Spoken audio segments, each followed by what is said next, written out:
I can swim. Just can't walk or dress myself.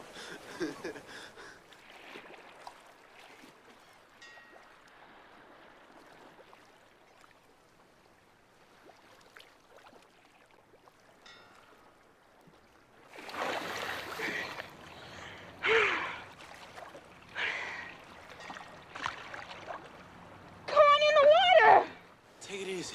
Take it easy.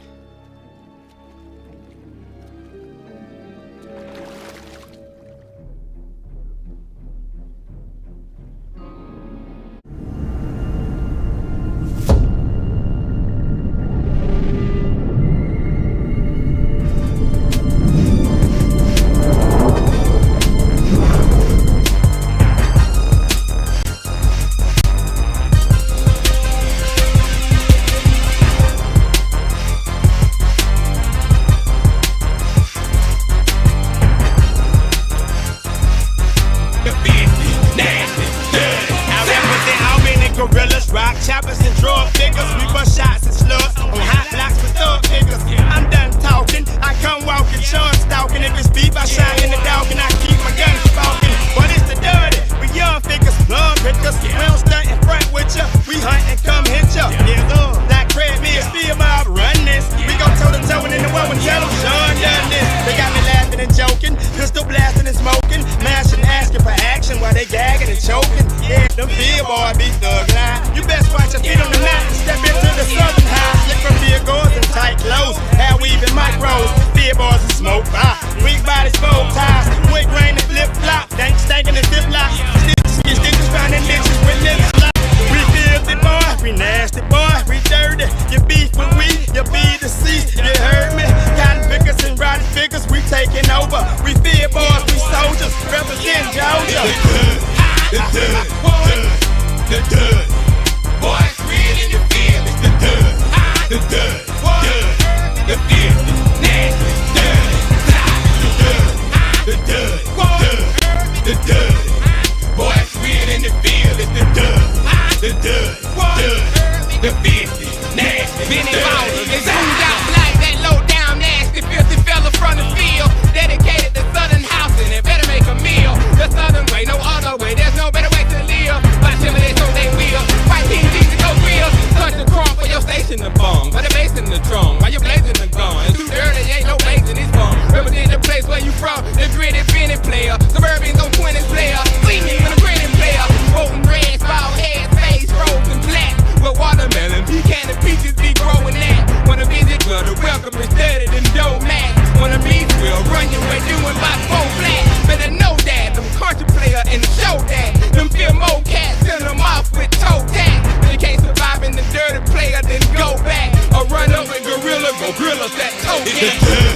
the dud, the dud, boy, it's real in your feel. It's the dud, the filthy, nasty, dirty, the dud, the dud, boy, it's real in the field. It's the dud,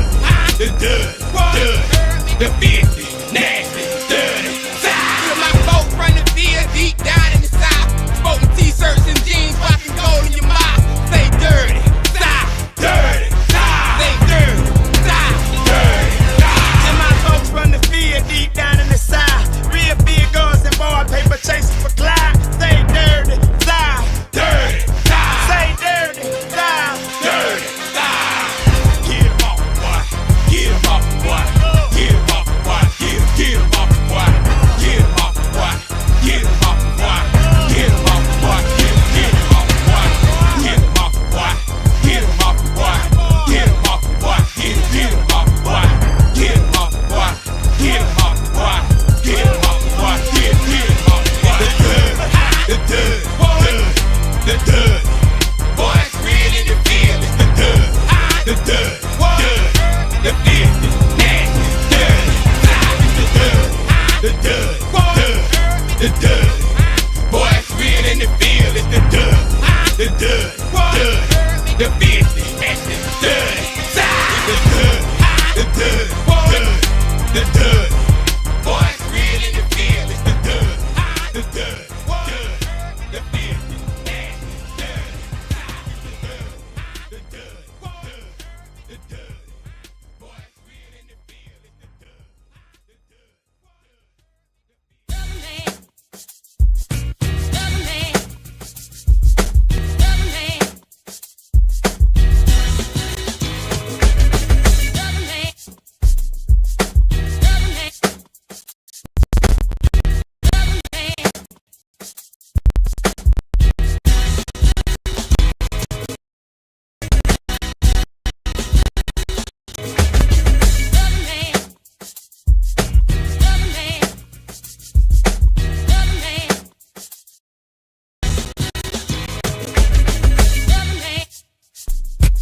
Salute, and welcome. Welcome back to the Black Ocean. Now swimming in the deep end with your host, the one and only Great Black Shark. Oh, yeah. Ladies and gentlemen, we got a whole lot of business to take care of over here this Friday. Oh, yes, we do. We are going to cover a range of topics on different issues this evening here. Oh, yes, we are. And as the thumbnail says, it's going to be a full court press checking because we're going to have to get some disrespect taken care of here. In fact, the business, so you understand what kind of broadcast it's going to be. Let me go ahead and show you what kind of broadcast it's going to be over here tonight. I'm going to go ahead and show you.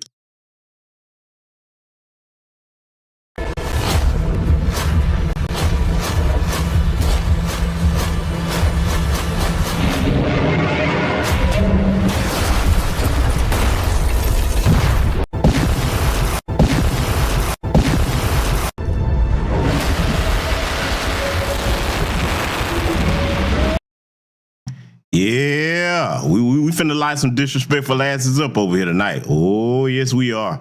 They finna have to get this work because, see, let me go ahead and make something clear.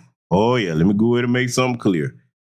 First and foremost, let me go ahead and take care of this bit of business. Shout out to the good brother, Dr. Abdullah, from the All Things Education official channel, and the good brother, Roastmaster One for the cash out. Thank you very much, my brothers. I appreciate you. But let me go ahead and let you know right now, and salute to my good brother Kid Gravity Beyond, because the first issue that we're going to take care of tonight has to do with some straightening that we got to go ahead and revolve back around to. Every once in a while, we have to do it. I got to get on a disrespectful Jamaican New York tether. Yes, I do. Some of y'all on X probably knew this was coming.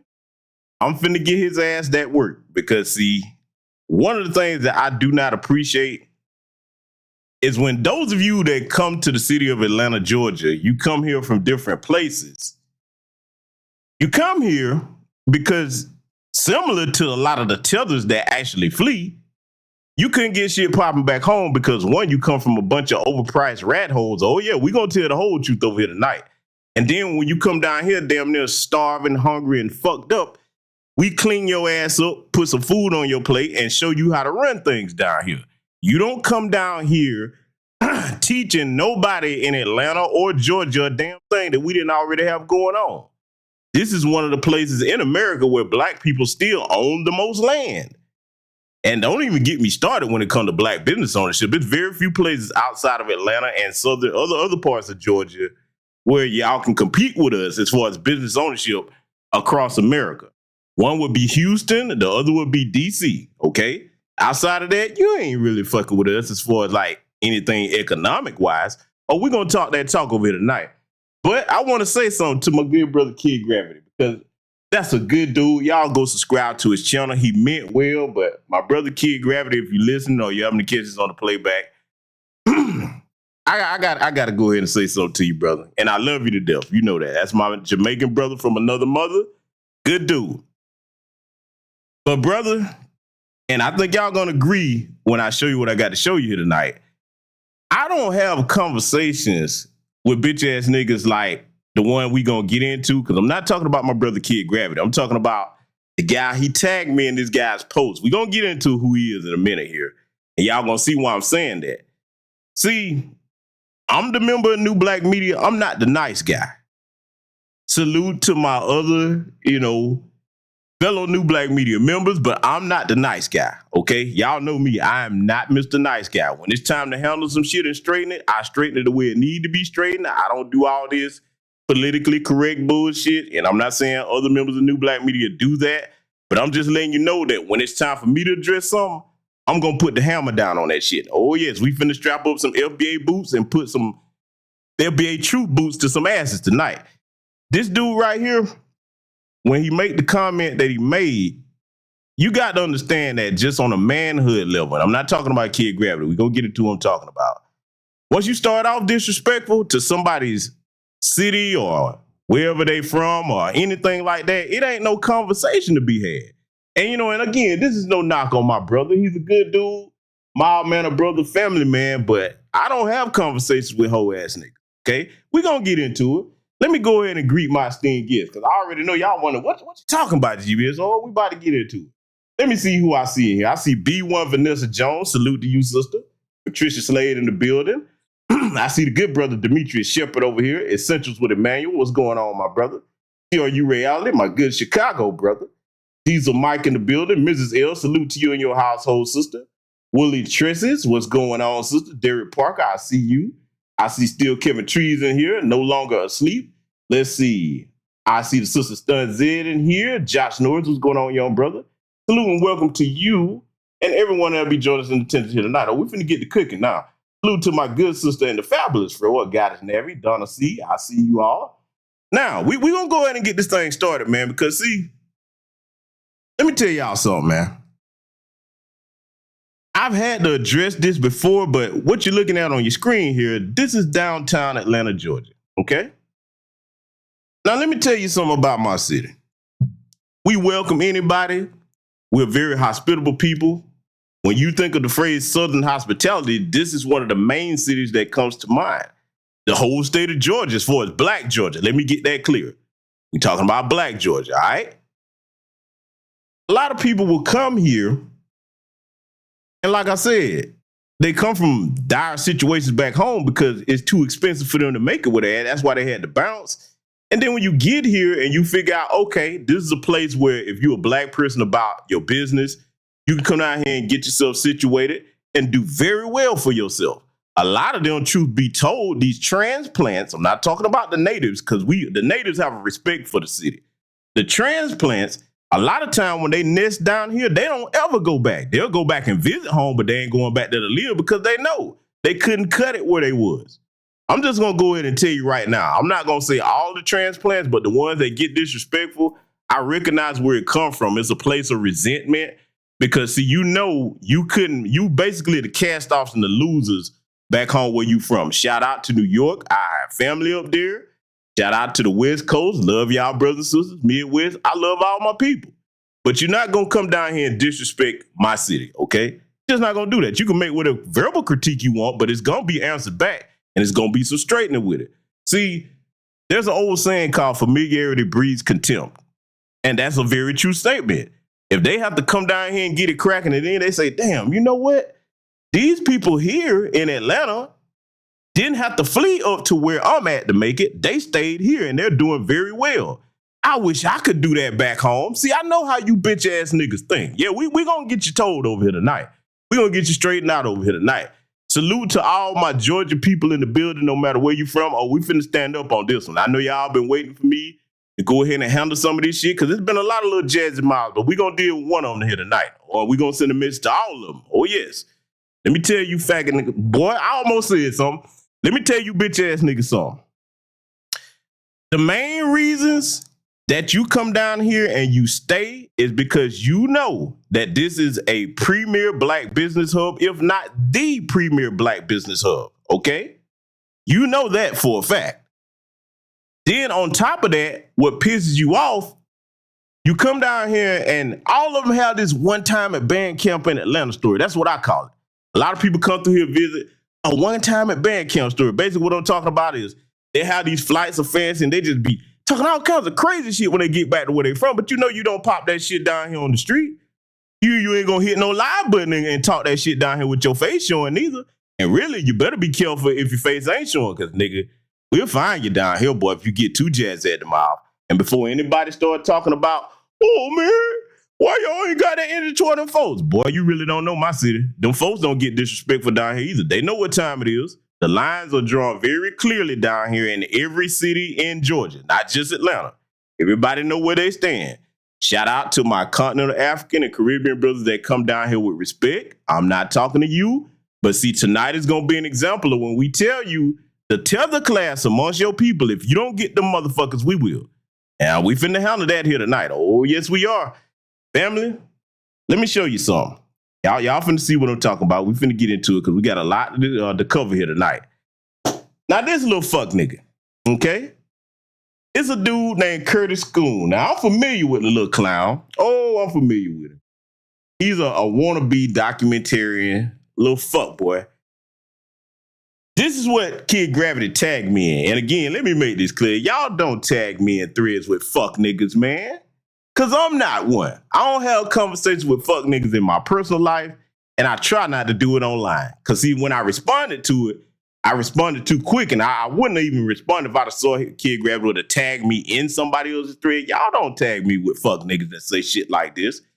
Listen to this shit. People from Atlanta love to complain about the transplants when it's the transplants that gave the town the flavor. Boy, boy, cocaine is a hell of a drug, boy. Oh my God, Nick, boy, what are you smoking, boy? Where my Atlanta people at? Boy, do y'all hear this shit? Let me get down and drill this shit about this whole transplant situation. First and foremost, everything that's fucked up with the city now is because of you bitch-ass transplants that we have to constantly check. Huh? That's the truth about it. Let me tell you something right now. Man, you can maybe count on one fucking hand the number, and I'm not being hyperbolic. You can count literally on one fucking hand the number of transplants that have come here and actually made an impact on the city. And then let's go ahead and get that straight. Let me make this clear. You don't come down here and set up shop in Atlanta with nothing. I don't care who you are unless you get the native Atlantans approval down here. And most of them are black families. Mine is one of them. Let's get that all the way straight, all right? See, a lot of people, man, let this shit slide, but I ain't finna play that shit tonight. We gonna get the whole truth out here tonight. Oh, yes, we are. Oh, yes, we are. During Hurricane Katrina, a lot of you came over here. And salute to the good brother K right in the building. He's right. They came here because of the flavor. You didn't give us a goddamn thing. See, let me go into this right here. You don't see hordes of people from Atlanta or no Georgia city flocking to where y'all come from. Let's tell the whole truth. Let's go ahead and get back to the thing about Hurricane Katrina. A lot of them came from there to from Louisiana over here. And a lot of people came from D.C. down here. Let's go ahead and deal with the gay population thing. First of all, even in Atlanta, that shit is highly exaggerated because of the stuff that you see. And I'm going to go into why you see that. A lot of the gay population come here because they know, okay, if you down here in the South, in any place in Georgia, not just in Atlanta, ain't nobody finna fuck with you unless you fuck with them. The gay community down here is very small, to be honest with you. It's just they're very flamboyant a lot of times. I don't agree with a lot of that shit, but they got their little areas. They stay where they at. Most of the heterosexual people down here stay where we at. Now, it's no beef against them. We shop in the same stores. Okay, we go to the same malls or whatever. We don't bother nobody down here. That's the Georgia spirit. You don't fuck with us, we don't fuck with you. We ain't got to sleep with you at the end of the day. You know what I'm saying? We ain't got nothing against the gay community down here. So when they start to see that you can come down here and just live your life, that's why a lot of them come down here. And shout out to the LGBT business owners down here that are solid people. See, we got some old cold LGBT brothers and sisters down here. So I don't have no problem with that community. I really don't. Okay? And I only have a problem with you if you start trying to force your lifestyle on straight people or you start messing with somebody's kids. Outside of that, I ain't got a bit of problem with anybody in the LGBTQ community. Okay? So I just wanted to get that straight. Now, I'm finna show y'all some other shit that I'm going to call him Sweet Tune Scoon, okay? Yeah, see, he got the right one. When he started trying to go back and forth with me like a little sassy, virtuous woman, I got to use the phrase. I got to do it. He didn't understand that you're dealing with a dude that's got a voice not only online, but offline. Let me tell you something, dude. I don't brag, and y'all call me out on this right now. I don't brag about the things I have. Have y'all ever seen me on any platform get up here and start flossing and flexing? Nah, I could do it. Oh boy, could I ever do it. I could hurt your feelings if I wanted to do it. This goofball in the exchange had the nerve. Now, the people that know me gonna laugh y'all ass off, because some people actually know me offline here. The people that matter. Let me tell you something. The dude had the nerve to throw something that all broke motherfuckers do when they trying to get into it back and forth with somebody. They start losing the argument. He actually tried to call me broke. Now, family, for those of you that know me, and for those of you that know, don't put nothing in the chat, because I don't want these motherfuckers counting my pockets. Y'all know I don't show off or brag, but let me go ahead and make this statement right here. If I decide to do it, I will hurt your motherfucking feelings. You hear me? I don't brag because I'm a black man and system of white supremacy. They can stroke a pen, take everything any one of us have tomorrow. So I'm aware of that. And I don't believe in flossing and flexing in front of my people when we all got a long way to go. But damn it, if I wanted to do it, let me tell you something, dude. When it comes to that, I'm just gonna keep it brief on that because I'm not the type of dude that flex and floss what I have for two reasons. One, if it's other brothers around you that hadn't made it to where you at, that kind of make them resentful of you. You kind of come off like an asshole. Now, if you well-to-do in Black America, you don't have to apologize for it, but you don't have to be an asshole with it. It's a such thing called being blessed with grace and class too. And I try to exhibit that, but every now and again, like the brother Kendrick say, you got to pop out and show niggas sometime. Let me tell you something, dude. And I also, the other reason I don't do it is because I don't want no gold digging hood rats come running after me because I'm not going to give you nan wedge of cheese. You ain't getting shit from me for free, okay? So I don't want to attract them types of chicks. That's another reason I don't do it. But if I wanted to flex on your ass, let me tell you something, dude.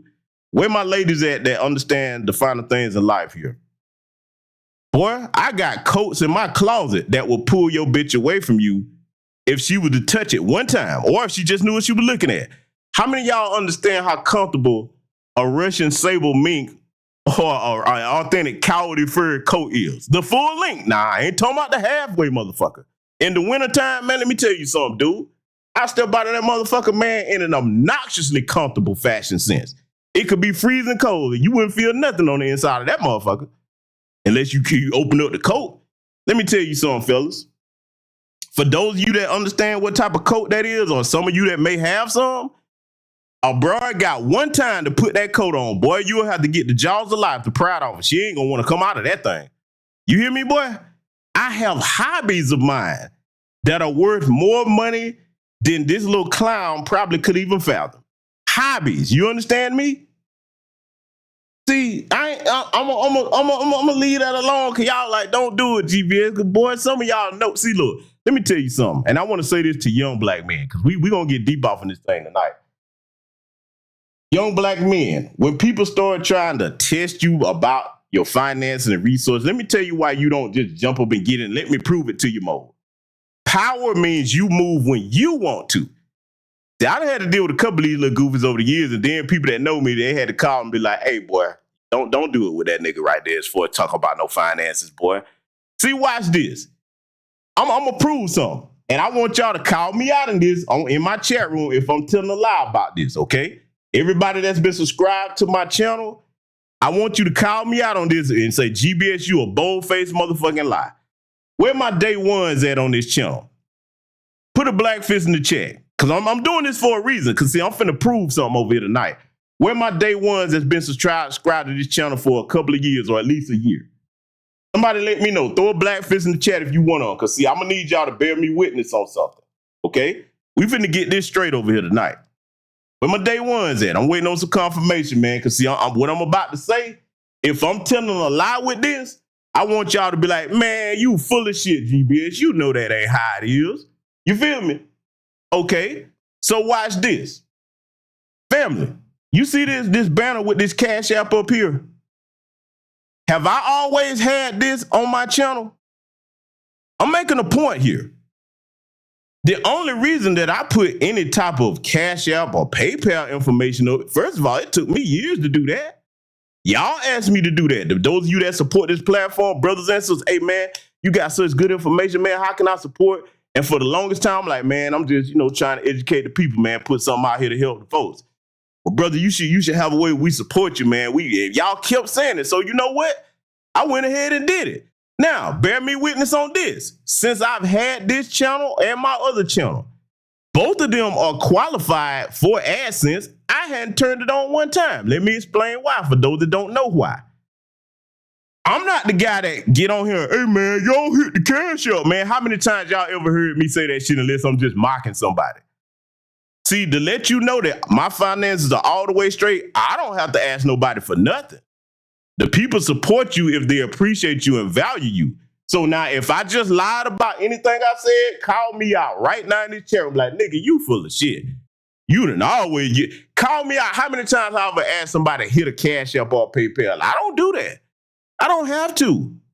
Now, I appreciate all of you that support, But the reason that I don't have the super chat feature activated, when I saw them go out to Professor Black Truth and tell that bold-faced lie on that man talking about he had nudity or something like that or in his content. Now, everybody that's familiar with Professor Black Truth know that's not true. I say, I'll be damned if I'm going to give YouTube 30% to support them sensationalists. Fuck YouTube and everything they stand for. The only reason I use the platform is because where our people are and is to get the message out. But if I didn't have it, I'll go out here in the street and get the message out to my people. You understand? And I can go from corporate suite to the streets with it. And I'm good everywhere. This little fuck nigga can't do that. And he's a Jamaican tether too. We finna get into why. Because see, when I say I don't have conversations with bitch ass niggas, let me show y'all what I'm talking about. Oh, we finna get into that. And again, feel free to call me out if I lied about anything I just said. My day ones know this. Those of you that are new, you probably didn't know that. I don't beg nobody for nothing, man. I don't have to, and I'm not bragging, man, but I'm just saying, boy, if y'all fuck around and pull the stunt out of me, man, boy, you gonna be mad. Ooh, you gonna be mad. See, a lot of times, let me tell you something else about that super chat thing, too, before we get on with it. A lot of times, people want your super chat to sit on so they can sit there and be trying to tally up pockets, count your pockets. Let me make this statement. I'm gonna make it one time only. For a lot of you major content creators that get more views on your videos and shit, you probably don't get the financial support that I get. I guarantee you that. If I really want to stun on you motherfuckers, man, shit, but I don't do it, though. That's not what I'm here for. You know what? Shit, to be honest with you, if I didn't have this important work to do is on these grassroots, I will make a stunt channel and just show you how bad that you don't measure up. Because, see, that's the worst thing in the world for you niggas to do. Let me talk to you haters. Schoon, Sweet Tune Schoon, and y'all gonna see why I'm calling that in a minute. Oh, Sweet Tune, let me tell you something, dude. For those of you that try to count people's pockets, have you ever stopped to consider that? What if you came across a real one that's got it like that for real, huh, boy? Because, see, if I show you, you going to be mad as hell. Then you're like, God damn, I ain't going to be able to reach that level. Ooh, and then, boy, you see, a lot of us do you favors. Because, see, in this economy today, these sisters out here are actually looking for brothers that's got their paper straight. Boy, whatever women you got, if they worth it down, you better hope that they, boy. I'm going to leave that alone because I don't even like to do that, y'all, because I get to having too much fun with it. I'm telling y'all, I'm a heathen in reform. Y'all, boy, I used to do motherfuckers bad as far as stunting on people. But see, thanks to my father and my uncles, they're like, son, don't do that. You better than that. It raised you that way. But damn it, boys, y'all tempting brothers now. I'm telling you. So just know if I ever decide to do that, I'll keep it brief, but boy, some people gonna be mad, boy. Y'all, I promise you that. And let me show you something. We gonna get further than old Sweet Tune here. Let me take this banner down, right? How many people you ever hear do that on a channel? That's how you know they pay me straight. They don't never take their cash information out there. I take this shit out the way so y'all can see stuff. Let's get deep off in this though, so I'll show you why this is a bitch ass nigga, right? So here we go. Salute to Mrs. L for the cash out. See that? Good sister already support, man. Sometimes y'all get to support me before I even get to cooking. Salute to you, sister. Thank you very much for that. But see, let's read this, right? This is the post that my good brother Kid Gravity tagged me in, and I responded to this way too soon because I usually don't. When y'all tag me in other people's threads, I don't usually like to respond because that benefit them, not me. It really do. That benefit them. I'm the one with a platform that's really worth a damn, even if it's not as big as others. People get shine off of you going back and forth with them, right? So he got sassy, right? Let me show you something, right? This is what he said. I told him, like, oh, you know I'm going to get that word because I was thinking I was responding to Kid Gravity. And there's a way that you could just respond to one person in a thread, but I did it in a hurry, wasn't thinking. So now, this is what he came back and told me with. Let me pull this up so y'all see this shit. Y'all going to see what a whole ass nigga this is. Ridiculous. I'm still waiting. Oh, wait. I ain't doing that right. Let me put my bitch ass Sweet Tune Schoon voice on. I'm still waiting. I got to ATL in 89 when they all went to beef in Miami. I witnessed all the outside influence and I got received, honey child. Only ignorant people would take offense to acknowledging that half the population changed the flavor of the city. Boy, let me tell you bitch ass niggas something that have his mindset like Sweet Tune Schoon here, okay? Atlanta natives or Georgia people, period, don't want to be like no motherfucking body. See, a lot of you hoe ass niggas get shit twisted because when you come here, we accept you. If you bring a new dance or some slang around, we let that rock. You know what I'm saying? Like, okay, cool. That's how you talk. That's how you dance or whatever. Cool, no problem.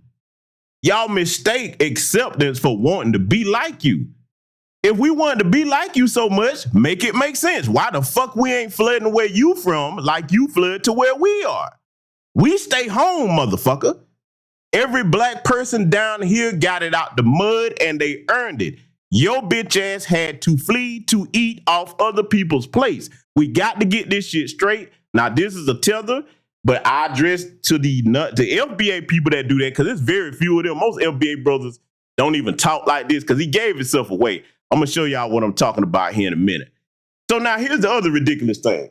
Let's go to the right-hand side of the screen. Boy, my Atlanta people going to laugh their ass off of this. Let me show you something, dude. And salute to Lavtravia Lawson for the cash out. Thank you very much, my brother. Appreciate you, man. Salute to you. The right-hand side of the screen. Let me put my bitch-ass nigga back voice back on. Because, see, it's hard for me to do that. Because, see, you hear this bass in my voice here. You know what I'm saying? I have that old-school FBA God hammer voice where I shake the ground when I walk. It's all man over here. But for sake of getting this off right, let me put the sweet tune Scoon voice back on. Let me dial this bass of my voice down because this whole ass nigga probably never had a voice this deep. Outcast is a good group. They were heavily influenced by Dwight York's New Wabian cult, which migrated to Georgia from NYC. At least Dre 3000 with all that ATL nations. L.A. Reid and Babyface put ATL on the map musically. Neither are from Atlanta. Every solo effort from Big Boy and Dre was mediocre to trash. The #1 club owner, Alex, is Ethiopian by way of DC. Magic of Magic City is from New Jersey. 3 brothers from Queens open DOA. Some others from Queens open room service. BMF is from Detroit. I remember when everyone lined up to go to Diddy's Restaurant Justice on P Street, while Jermaine Dupri's restaurant went out of business. Just shopping. Miami, Detroit, LA, and NYC made Atlanta pop. I've only lived here 2 times for a total of 16 years. Yeah. This the whole ass shit, sweet tune Scoon talking. You bitch ass nigga. Let's break this shit all the way the fuck down. Hold on, ladies and gentlemen. We finna get this straight.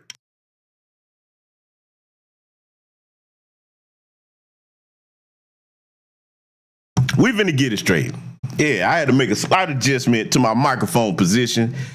Let me know if you can hear me loud and clear in the chat room. Boy, I see y'all laughing, so apparently that you can. Look, I had to put the whole ass nigga voice on. Cause this is how these little old cream puff fuck niggas talk, man. You little bastardized Jamaican tethers, cause I'm finna fully embarrass this bitch ass nigga in a minute here. Oh, y'all thought I'm going in, no Diddy. Y'all thought I'm going in so far. You ain't seen nothing yet. So I'm gonna show you what it's like when you make it across GPS radar. That's the worst thing in the world for you to do is get my motherfucking attention. Let's go ahead and address this bullshit. First of all, Outkast is a legendary group, you bitch ass nigga. And salute to the FBA brothers and sisters up there and the non-FBA brothers and sisters in New York that acknowledge that. They don't come down here disrespecting our icons like that. That's already hoe ass nigga energy and jealousy. Outkast is one of the greatest hip hop groups of all time. You understand me? Then this whole shit about they were influenced by Dwight York's New Wabian cult. See how I tell to just pull some goofy shit out their ass? There's no truth to that whatsoever.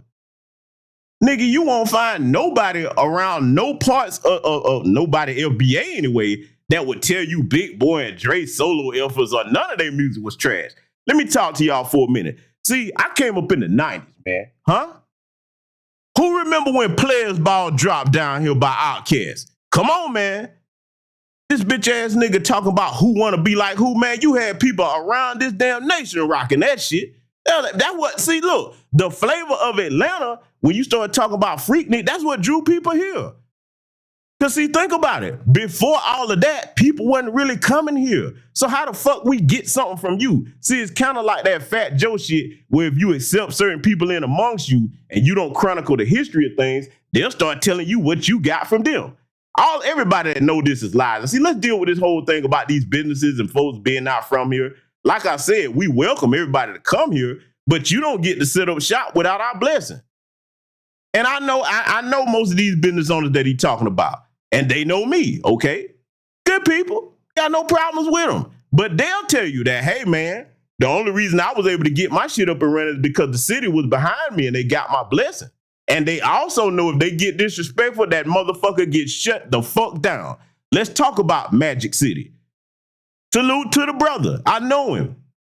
Me, my kinfolks, and other people have been in strip clubs several times. Now, of course, we've only been to Magic City, Platinum 21, and other places like that used to be around. We only go to these strip clubs, ladies and gentlemen, so that y'all don't get misconstrued. We only go to these strip clubs to preach the good word of God to these wayward women in these clubs. Now, we have special holy shades on to keep the cheeks from mesmerizing us. So I don't want y'all to get it twisted. Now, I'm still focused on my ministry even when I go to these types of places, okay? Just want y'all to understand what's going on now. Just want y'all to understand. But see, let's get into this. What would Magic City be? The world famous Magic City, by the way, bitch ass nigga. What would it be without these homegrown, thick, bisquick, thick Atlanta women, huh? What would it be without the women? Boy, don't you know that the owner of Magic City wouldn't do nothing disrespectful because he know all it take is a couple of dudes in the city to say, hey, man, we ain't rock with that nigga no more. Them women wouldn't even come there. They'd be like, oh, no. Because, see, I'm going to let you in on a little secret on Sweet Tune School. Let me let you know something. I don't care who come here that's a foreigner that open a business. It's the people that make that motherfucker run down here. You understand? And the minute that we say we ain't fucking with you, as much money as it is around here, you'll be damn near homeless out here. You'll have to leave. If we decide not to feed you, you pack your little parasite ass up and bounce, motherfucker. How about that? And see, when I say the world famous Magic City, let me tell you something. As a very well-traveled man, I done been to places, man, when people find out that you from Atlanta, that's the first thing that, hey, man, boy, that Magic City, boy, them women bad. Boy, look, y'all don't understand this. FBA people, and see, I'm speaking for Atlanta because we got to correct this disrespect. But usually most well-known FBA cities, if you travel, this is why I encourage y'all to travel so that y'all can understand how much respect foundational Black American freedmen have. When they find out where you from and then you got something that's popping, that's gone world famous, they want to ask you about that. Oh, man. Dude, they want to, you damn near feel like a superstar, man, when you leave this country, okay? So I just wanted to get that shit straight with old Sweet Tune School. But see, we ain't done with this bitch ass nigga yet. Oh no, boy, you wanted my attention, whole ass nigga, you finna get it. I'm finna light your ass up. And then believe me when I tell you, we just getting started. I ain't done with your bitch ass by sight. We finna learn you tonight.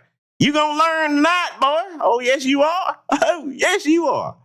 See, this how I knew this fuck nigga when FBA. Now, hold on, ladies and gentlemen. Let me go ahead and go here with it again to give you a warning, okay? Bear with me. Now, ladies, I know y'all angry at me. Because y'all come over here. I know y'all, don't like to admit it, but a lot of sisters come over here to hear this sexy, masculine, deep voice of mine. But I got to dial it down a little bit, ladies, because we got to properly read this right. Because, see, I can't read this in a masculine voice. It won't work. I don't have no whole ass nigga in me, okay? I don't. So I got to go back into the Sweet Tune School voice. Just give me your warning, ladies. I understand. I know. Y'all, baby, y'all sweethearts, y'all bear with me. I love y'all, sisters, but I got to do it. So here we go. I'm going to see about having FBA and ADOS listed as a hate group. Scamming is not a masculine hustle. It's dominated by feminine men who work in the service industry and have access. I left the S off of access just because I'm an illiterate bitch ass sweet tooth school, to credit profiles. Guess what happens when they get caught? 10 out of 10 scammers cooperate with police. As harmless as it seems, serious federal laws are broken. Yeah. Yeah. That's what this whole ass nigga's talking about. Now, you gave yourself away when you started talking to FBA hate group shit. I don't give a fuck what you do with ADOS. That's an organization. We are lineage. We ain't got nothing to do with that organization, ADOS. So I don't really give a damn what you do with that. That's not us, okay? When I saw that, because he was talking about in the back and forth, y'all can find this thread, just at my name and at his, because, you know, I roasted his ass down to oblivion, and he had to go ahead and tap out. When he started talking about, look at his bio, FBA's a hate group, I said, oh, shit, we got one. See, you tell this man, you out yourself so easily. Because, see, to be honest with you, the reason why I don't like going back and forth with you, I got to go ahead and tell you like it is. Y'all heard me say it before, I say it again. I don't consider the tether class of males men. See, I don't really hold the women from other cultures to another standard because they're women. If the men back home where they at ain't building shit, of course the woman is going to say, oh, shit, you motherfuckers ain't building nothing, and I ain't getting no younger shit. I got to go to greener pastures. And they usually come over here where we at, okay? But you dudes, you tether class dudes, I don't consider you on the same level as a man as me. Let me tell you why. Motherfucker, you talking to a certified business owner down here. Oh, yeah. And see, people that know me, they know when I say something, I ain't going to just tell you that just to stunt. Oh, I'm the real motherfucking deal, dude. I surely am. I just don't talk a lot about the moves I make. But see, I'm going to have to start doing that. Because, see, here's the thing. The shit that he talking, brother, why would I waste my time going back and forth with a damn child? You a kid, boy. And we gonna get into why I say that. Because y'all be like, man, why you gotta be like that? Oh, I'm finna show you why I got to be like that.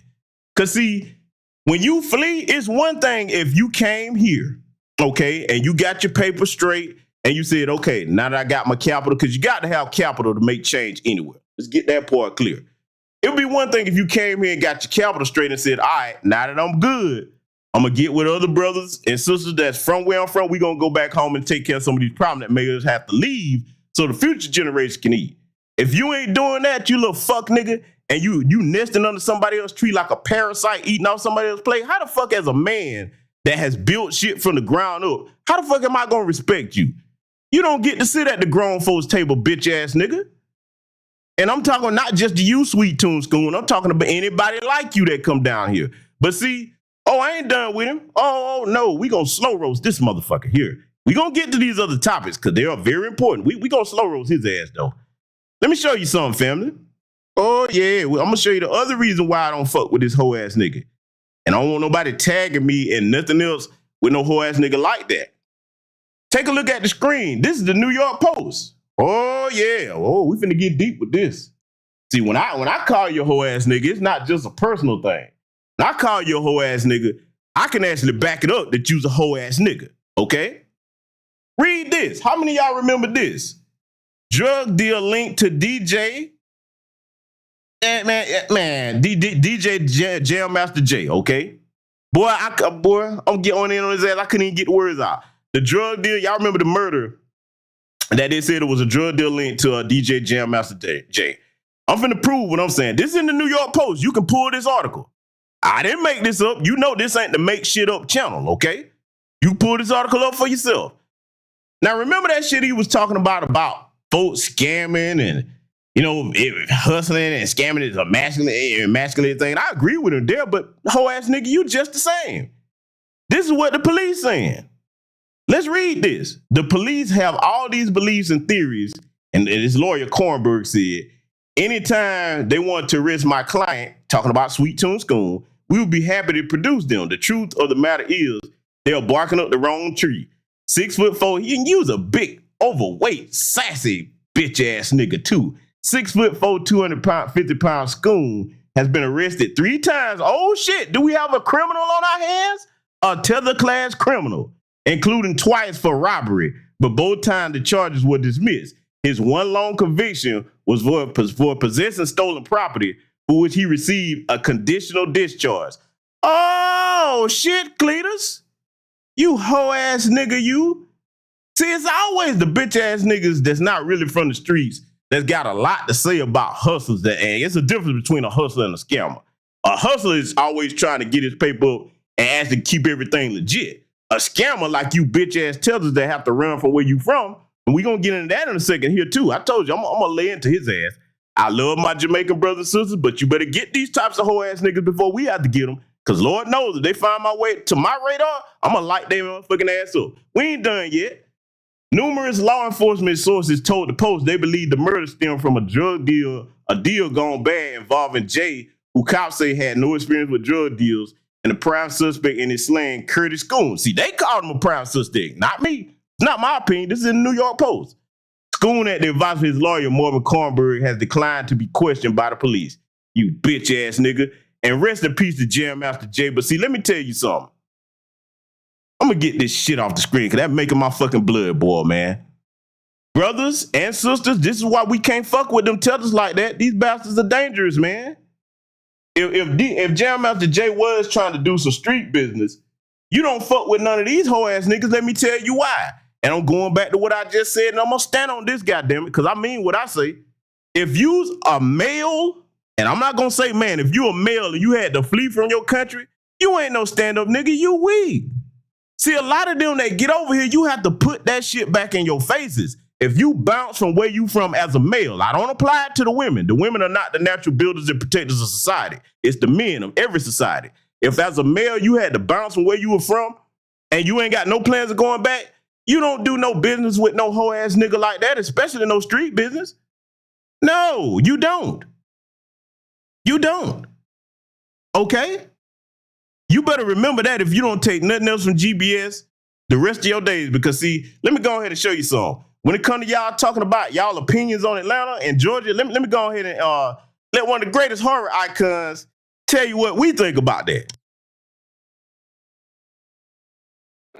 Certainly. Who in that fuck what you think? What's the prime time, bitch? Can I ask you something? Certainly. Who in that fuck what you think?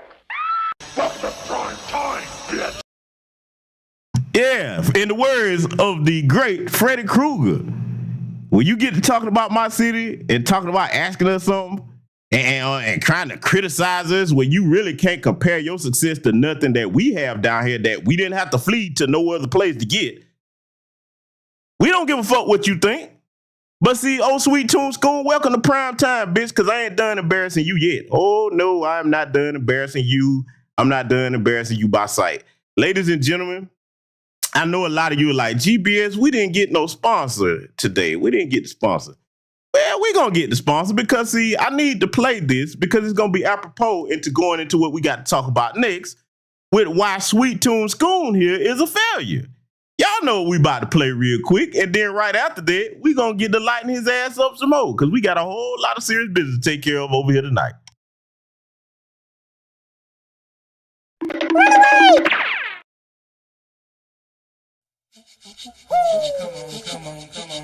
Come on. You know what time it is. Check it out. 1, 2, 1, 2, 1, 2, 1, 2. Check this out. Yeah. 1, 2, 1,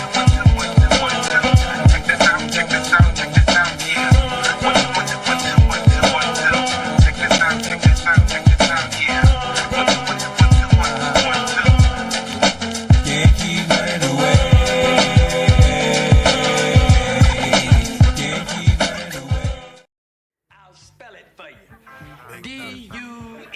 When you need a worldwide tide because you're trying to flee your homeland with no pride, you must make sure that you have the right Joppa gear. We're talking the fleeing sportswear of the year. Before you hop on that inner tube, you need the shoes that all tethers must choose. Yes, ladies and gentlemen, we're talking about the only pair that will get you there without a care. Flee Force Ones. You need these shoes. Get running. Built from microfiber. hand woven, super light, flexible, strong and durable, perfectly shaped, waterproof. You need the shoes that will deliver when you're crossing those rivers. Yes, you must get a pair of the greatest Joppa wear. Flee Force Ones. Get running now.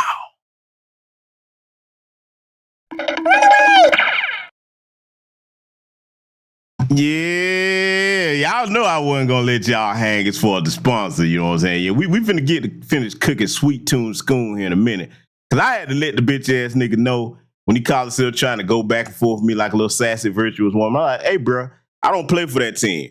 If that's what you do when you over there, Sweet Tune Schoon. Hey, I know you're obsessed with me because see, I'm a real man. I actually do have success here that I can show you that I didn't have to leave my state or my country to get.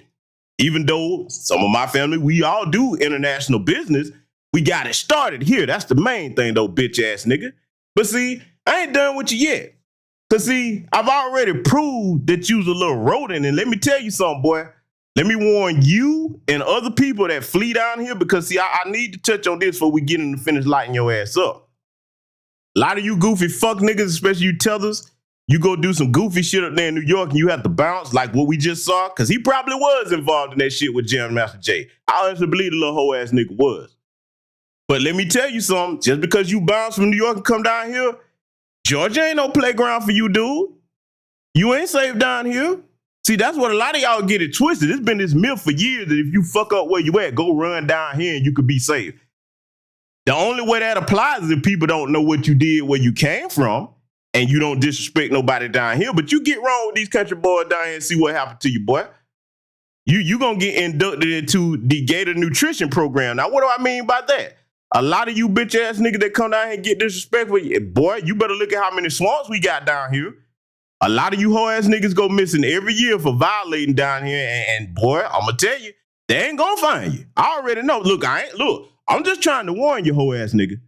I'm just trying to warn you. Those with your mentality, they go missing year round. Some of y'all don't never learn. How would you come to some place that's helping you eat and then start getting disrespectful? See, that's the little thing that's in our lineage with some FBA, but it's mostly the tether class when you start looking in their background, talking spicy about places and getting disrespectful. See, we don't mind you critiquing what's here in the city, especially of our lineage, and there's some truth to it. But if it's just bitch ass nigga jealousy, we don't respect that and we not gonna tolerate it. We never have and we never will. So I'm just letting it be known here tonight. But see, I'm not done with it. Let me show y'all where he come from. Because see, this is what your people come from, Sweet Tune Schoon. This is what your people doing up there fucking up New York. Let's get into it. Out in New York, apparently selling a whole lot more than just meals inside. Take a look at the drugs and the guns that police say were hidden in takeout containers. 30 people were busted. Cops say the ring made millions selling narcotics and weapons out of a supposed food truck parked in downtown Newburgh. Investigators say they busted one of the largest drug operations in the history of Orange County. Here's Eyewitness News reporter Marcus Solis. The lot across the street from Newburgh City Court is the spot for food trucks, but one regular is missing. The Real Spice truck has been relocated to the Orange County Sheriff's Office, not to serve up Jamaican food. It's been seized because of other items that were for sale. It sold food, it sold guns, and it sold cocaine. And Mr. Salmon was the epicenter of that. That would be 42-year-old Kirkland Salmon, one of 30 people arrested in what's considered the largest gun trafficking and drug bust in Orange County. Named Operation Hot Lunch, investigators... Yeah. Oh, see, Sweet Tune, bitch ass nigga. Can you hear me? Because I know you're going to see this. Sweet Tune Schoon, little bitch ass nigga. That's what your people doing up there, boy. You tether you. See, you got two different types of people when you come to Jamaicans, Haitians, continental Africans. See, because I make distinctions. You got the solid brothers and sisters over here, because I got friends in each one of them groups I just named. Lifelong friends. Solid brothers and sisters, okay?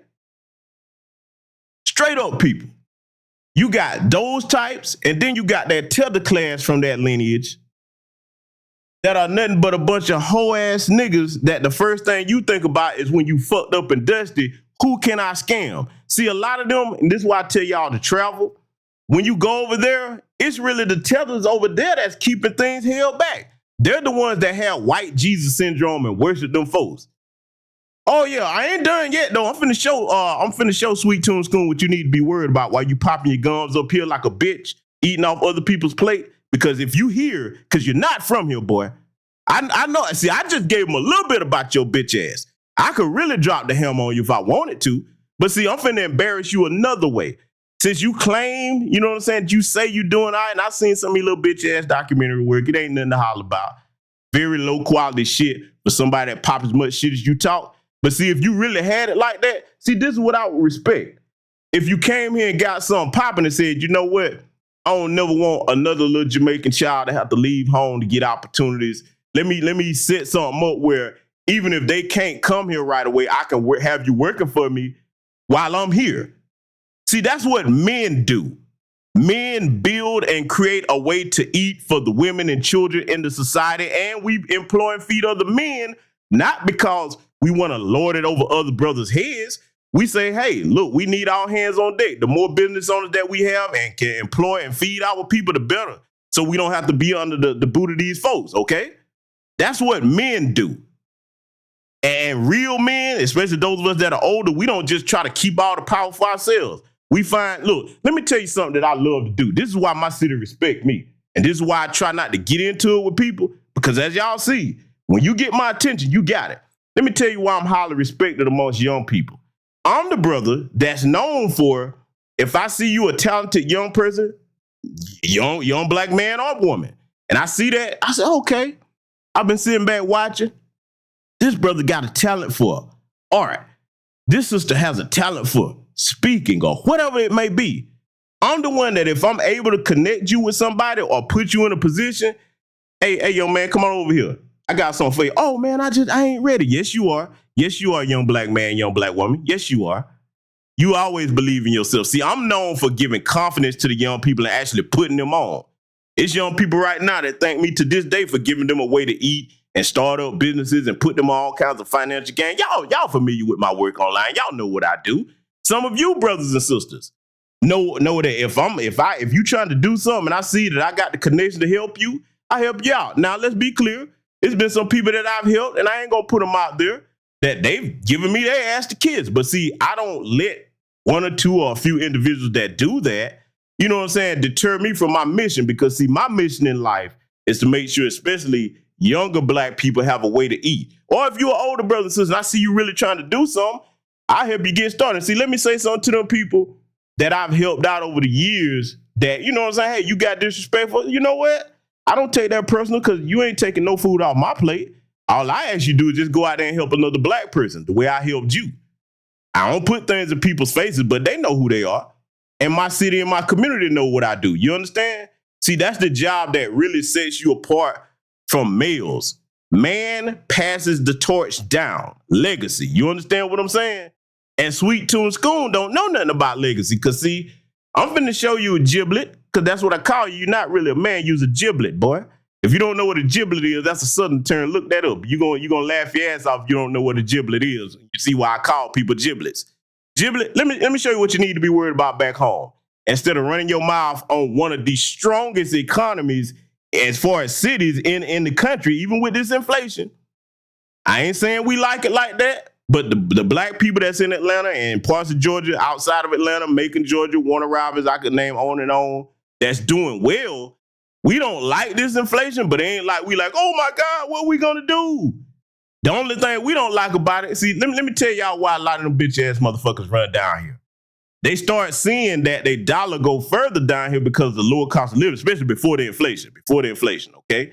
They started seeing their dollar go further than where they was, and it still do go further, even with inflation. When you start looking at housing and other things in places like New York and some of these other places, the reason they come down, they say, damn, I can keep more money in my pocket. It's cheaper for me to get a home down here that I can own, get me some land.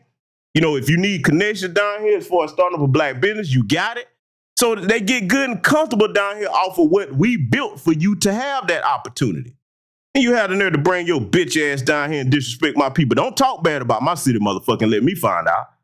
Cause you gonna get a response and it's gonna embarrass you. But see, I ain't done humbling this bitch ass nigga yet. We got a lot more topics to get to, but see, I'm finna show y'all what Sweet Tune School should be worried about. Let's get into it. We should be able to use our beaches. We are a beach community. We are beach people.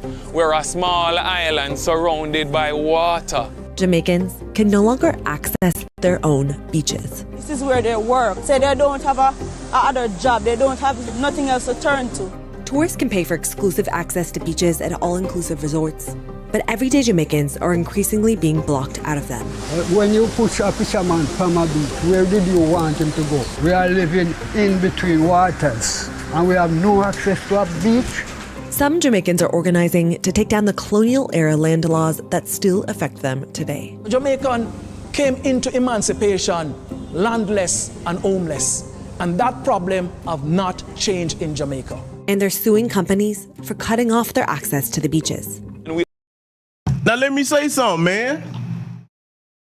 Shout out to my ride or die Jamaicans. I'm not doing this to pick fun at y'all. I'm doing this to show this hoe ass nigga that if you got any little bit of paper together, which I don't believe you do because you talk like a broke ass nigga. And if y'all don't believe me, go and look at that exchange we had. Because I was clowning him. He ain't even have me upset. I was just clowning his goofy ass.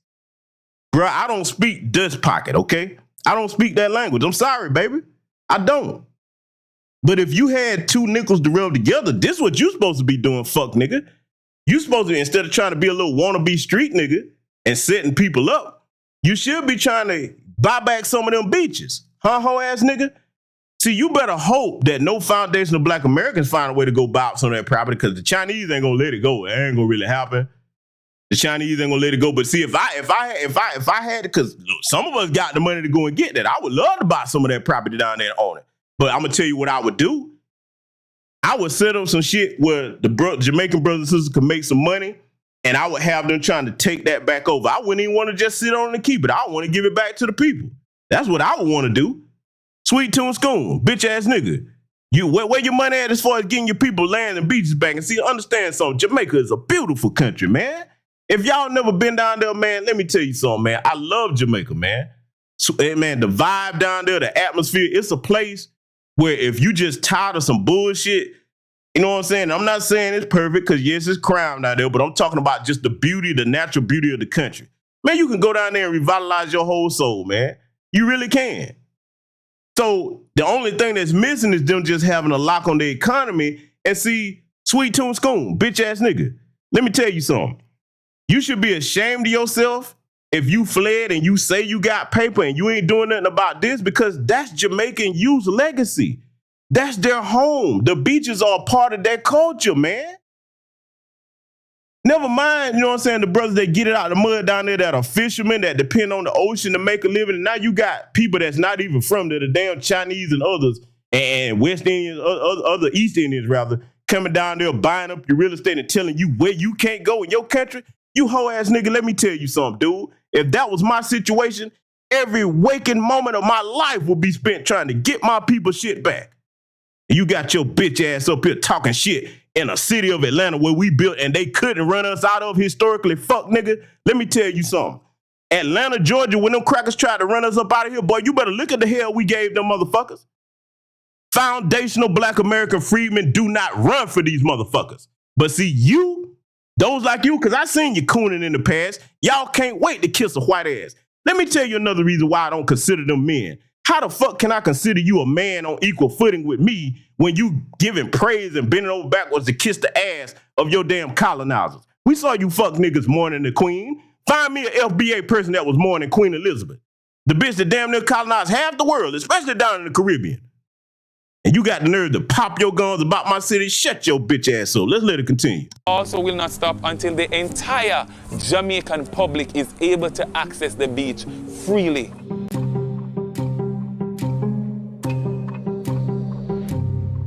Tourists I get beach, rich people I get beach. When all come and buy, we have to buy access to the beach. That can't continue. This is Steertown, a historic fishing community on the north coast of Jamaica. Local residents relied on the beach for their livelihood. But in 2020, two companies bought the land containing the pathways leading to Mammoth Bay Beach. Discrimination. Yeah. Apartheid team. We're tired of that. That must end. The owners built a cement wall along the property, effectively cutting off surrounding communities from the coast. Lifelong fisherman Norris Arscott lives up the hill in one of these communities. Both his father and grandfather before him worked as fishermen at the same beach that he did. All right, that's the hotel there, and the beach is just right beside the hotel there. It doesn't take me more than like 8-10 minutes from here to the beach. Now they push me off there. You know, I had to do 10 miles each morning to do my fishing work. Let me pause it again, because see, I ain't done going in on him. Oh no, I'm not. You look at this gentleman that was just speaking, that Jamaican and the elder right there. Now, let me show you why, if you a younger man and you did leave Jamaica, okay, and you got yourself together, man, I'm going to show you why you should be even further ashamed. That brother right there, I guarantee you, he got childhood memories at these places they finna show right here. Now, you imagine this elder man, he never would have thought one day he would wake up in his country and foreigners telling him where the fuck he can't go. How the fuck you gonna call yourself a man on equal footing with a brother that ain't never ran from nowhere and own shit down here and employ people not only here but internationally? How the fuck you gonna go toe to toe with me on anything, bitch ass nigga? Sweet Tune School. Yeah, I'm talking to you and everybody else like you that are men. Again, I give the women a pass. It's not up to women to figure that out. But see, before I continue, let me give some encouragement to my young Jamaican brothers that are riders. Let me tell you what I suggest to y'all. It's up to you to take this or leave it. Because I'm about solutions. You can't look the bitch-ass niggas like Sweet Tune Schoon, because all he do is run somebody else's plate and try to eat off that. Fucking bum. Let me give you some advice to the young Jamaican brothers. Back to business, all my Caribbean brothers and sisters down there. Because they start with the men, though. What I would suggest you do, because y'all can turn this around, it's just going to take the young people that's actually got some balls to fight at home and do it. Those of you that are intelligent and talented across all areas need to come together, squash whatever beef you got with Haitians. All Caribbean brothers should be united on building and controlling the economics and real estate of where they live. Get together, take that shit back from them Asians, set laws in place to say, hey, you can't own no land here no more unless you were born here, okay? Since you want to copy us, foundational Black Americans, okay, for the tether class, how about you get some foundational Jamaicans going on and say, look, you can't own land unless you were born here. At least one of your parents got to be from here, and make it where them foreigners can't be buying your shit up like that so it'll never happen again. If you really want to get gangster with it, be like, nah, you can lease the land. You can't own it. You got to be Jamaican to own this. You can't. And then after you get Jamaica straight, whatever problems Haiti got, Jamaicans help them out, man. Y'all should be united in getting your economics straight, man. So say, hey, we ain't gonna never let nobody else do us like this again. This is our home. You supposed to be comfortable at home. You understand? How many brothers and sisters here agree with that? Do anybody think that you're not supposed to be comfortable at home? Huh? And see, like the brother K right in the chat said, some of them be so proud of the same people, the Asians, the colonizers that's coming there to do you bad. But I think every brother and sister in this chat room would agree you're supposed to be comfortable at home, right? See, that's the difference between foundational Black American freedmen and some of the tether class. Not all non-FBA people. I'm saying tether class. We said, hey, look, like the great Fannie Lou Hamer said, if we can't have it, you ain't going to have it neither, and we going to burn this motherfucker down. You're not going to have us uncomfortable in our home. It wasn't the United States until we built it for your bitch ass to flee to, Sweet Tune School. Yeah, I'm gonna embarrass your hoe ass. Cause see, that little shit you were popping about Atlanta, that don't bother me, man. You was a fuck nigga. You don't own nothing. And you damn sure can't go back home and be respected amongst your people for what you did for them. See, that's a good feeling right there. To be where you from and walk outside your community, and from the elders to the children, they address you as sir, mister, nothing but respect out of appreciation for what you did for them and the community. I guarantee you, boy, if we go somewhere, you ain't gonna get the respect that I get nowhere. I'm known for making shit happen. I just don't toot my horn about it because I'm a man. Look, you got to understand my background for those of you that know it. The way I was trained from the profession that I'm from, we was trying to get things done and cemented in silence. I'm not a real braggadocious person like that, but boy, don't pull it out of me. Cause boy, if I were to sit here and start listing my accomplishments and receipts, it would get obnoxious. Y'all be like, all right, man, that's just getting rude at this point. But my thing is, I don't really care about credit. I care about getting shit done. This is why I'm sending much condolences, much congratulations, and much support to the brothers and sisters that's gonna be at the rally here tomorrow in DC, okay? Big salute to Brother Tariq and all the up and coming speakers like Afro Elite, Black Alpha, okay? Shit. Vicky Dillon, everybody that's gonna be up there. Brother Rizzy Islam gonna be speaking. It's gonna be a lot of them speaking about how to get things done and actually implement that after they leave, okay? Sweet Tune School, what you got going on like that? See, I'm finna really make it hurt now. Whether you agree or disagree or like any of these people that I'm talking about. Where your version of Tariq Nasheed? Where your version of Jason Black? Where your version of Professor Black Truth? Huh? Where your version of Philip Scott from the African Diaspora News Channel? Where your version of black of people where you from that's successful, that make opportunities for other people, not just of their lineage, but from people outside the lineage? Because that's one thing, whether you agree or disagree with what Phil said or not, Phil feed people here and internationally. That's something he and I have in common, actually. You know what I'm saying? So yeah, Sweet Tune School, this is what you need to be focused on. Let's let it continue. Says the new fishing beach, Norris is forced to bike at 4:30 in the morning along a busy highway. The entire St. Ann to St. Mary is blocked out from we, the fishermen. We've been paying taxes down there. One of the companies announced a plan to build a 250-room resort on the land in front of Malmebe Beach. It will sit beside two all-inclusive resorts that already block access to the coastline. Yeah, they don't have fences. They got mountains of concrete wall. You can see that. According to local advocacy groups' calculations, less than 1% of Jamaica's coastline is accessible to the public. Did you hear that, family? See, I'm playing this. See, this is why I do what I do on my channel. I don't believe in just telling you something and bringing you my personal bias or opinion. I back it up and show you from the people. That's my reputation over the years. Y'all call me out if you think that you disagree with that. Those of you that's familiar with our content, if you're new over here, go down my archives. I don't make nothing up on nobody. They own less than 1% of their own shit, man. Ain't no motherfucking way you will have an island full of foundational Black Americans that would have silked that. Or we'll turn that shit around over. You imagine the audacity of that. See, I'm full-blooded LBA on both sides, but I'm just trying to put my shoes in those of a Jamaican. If I was native there, born there, raised there, my childhood memories are on these beaches, man. This is a part of our culture, man. And then someday some motherfucker gonna come here that's not from here and tell me where I can't go?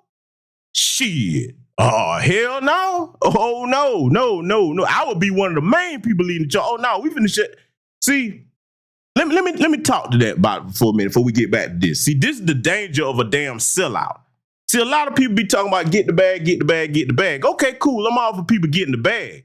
But if you get in the bag to the detriment of the people around you, you don't sell your national assets off to nobody. You don't sell them your property. You don't sell them your power companies. You don't sell them your seaports. You don't sell them your airports. You don't sell them your mines. If you got mines wherever you at with your resources, because they're not going to do it to you. You not going to see China. You're not going to see Russia. You're not going to see nobody in the UK, what resources they have. They're not finna let no black foreigners come in nowhere and buy up none of their shit. You know why? Because they know that's the birthright and the legacy of future generations of their people. You understand what I'm saying? See, Sweet Tune School, this is a man talking, huh?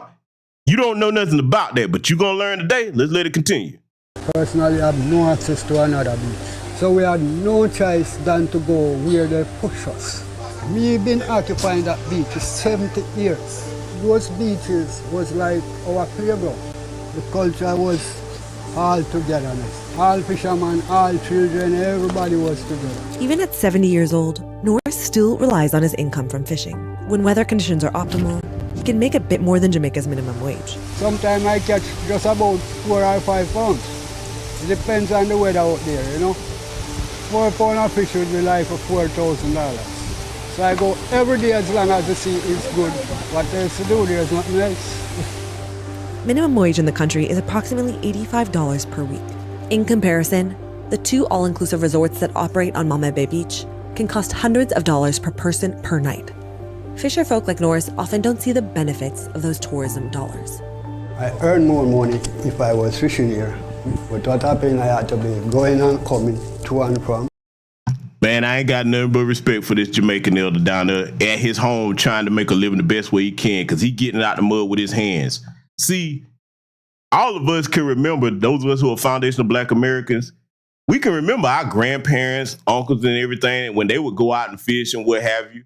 You got to respect anybody that does that to make a living, man, to try to feed his family, man. And then you're going to let some foreigners come there and tell him where he can't go? That's fucking with his livelihood. This is a 70-year-old man. He should only have to do that if he want to do it. You know what I'm saying? And it shouldn't be nobody telling him where he can't go in his own country, man. That's disgraceful. And see, that's the other thing about Jamaica, even though it's a beautiful place, I love to go there, but it's always with a bit of guilt because they're not lying about them resorts, man. They make a lot of money off their tourism and their resorts. But see, the fucked up thing about it is when you know the situation with the beaches, I ain't gonna lie, man, that make me feel some type of way, man. You going to these places, man, then you know the people can't go there. I see, that's the difference between foundational Black American and the tether class. If we go somewhere like that, we ain't gonna be like, yeah, nigga, see, you can't even come on your own beach. I would never do that. I ain't even got it in me to do it, man, because I don't, I feel some type of way about that, man. See, we want to see all Black people everywhere do well at home. We do. I ain't showing you this to pick on or disparage Jamaican people. I'm showing you this so that bitch ass niggas like Sweet Tune School that's popping off at the mouth that don't own shit over there or over here. This is what the men need to be focused on. That's my purpose. Let's get back to it. Send me to here to make $1. It's a far, tall journey to do from here at 70 years of age. They are pushing us back. This colonial system is coming right back at us. I'm sitting and I'm tired of being in this kind of life with these people called politicians. Majority of them is no good in Jamaica. There are That elder wasn't lying about that because, see, that spirit of treachery and selling out goes back a long way because, see, Sweet Tune School, little bitch-ass boy, little batty boy, let me talk to you for a minute. That spirit of treachery go a long way because, see, I believe that you probably descended from some of the traitors that I'm about to mention historically. The Honorable, the Great Marcus Garvey, he had to come to America to get Pan-Africanism popping.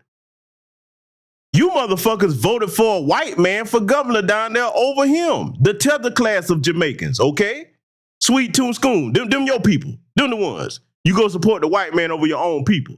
You know what a bitch you got to be to do that? It was so bad that Marcus Garvey he left there and never came back. He died in the UK, for those that don't know that. Huh?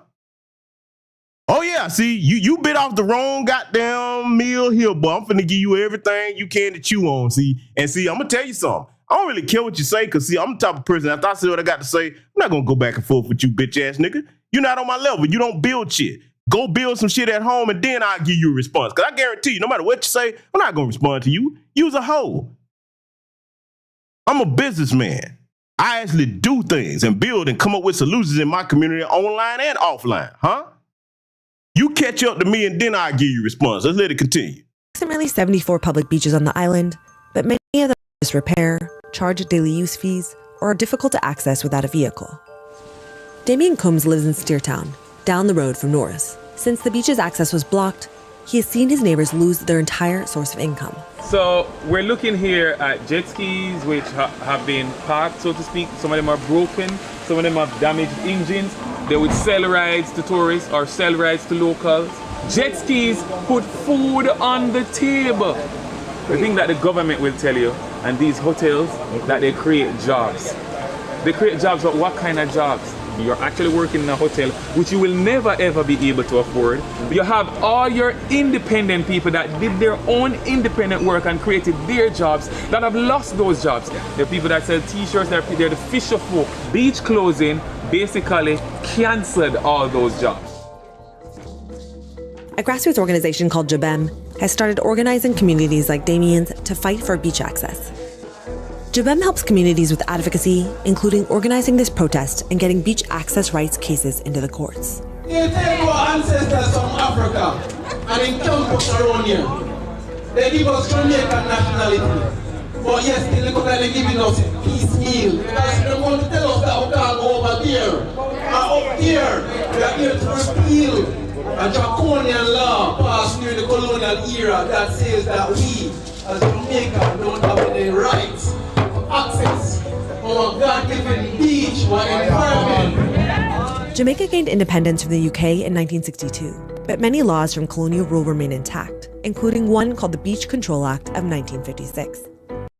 And see, that's one of the first things you do when you get your oppressor's foot off your neck. You don't leave no colonial laws on the book.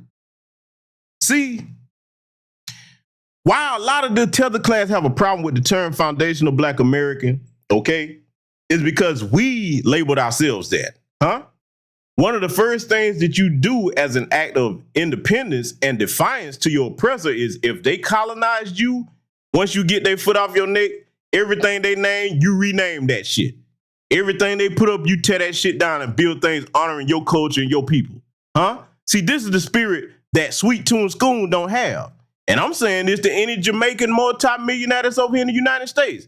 All of y'all should be getting together saying, hey, man, we got to go back and buy up home, man.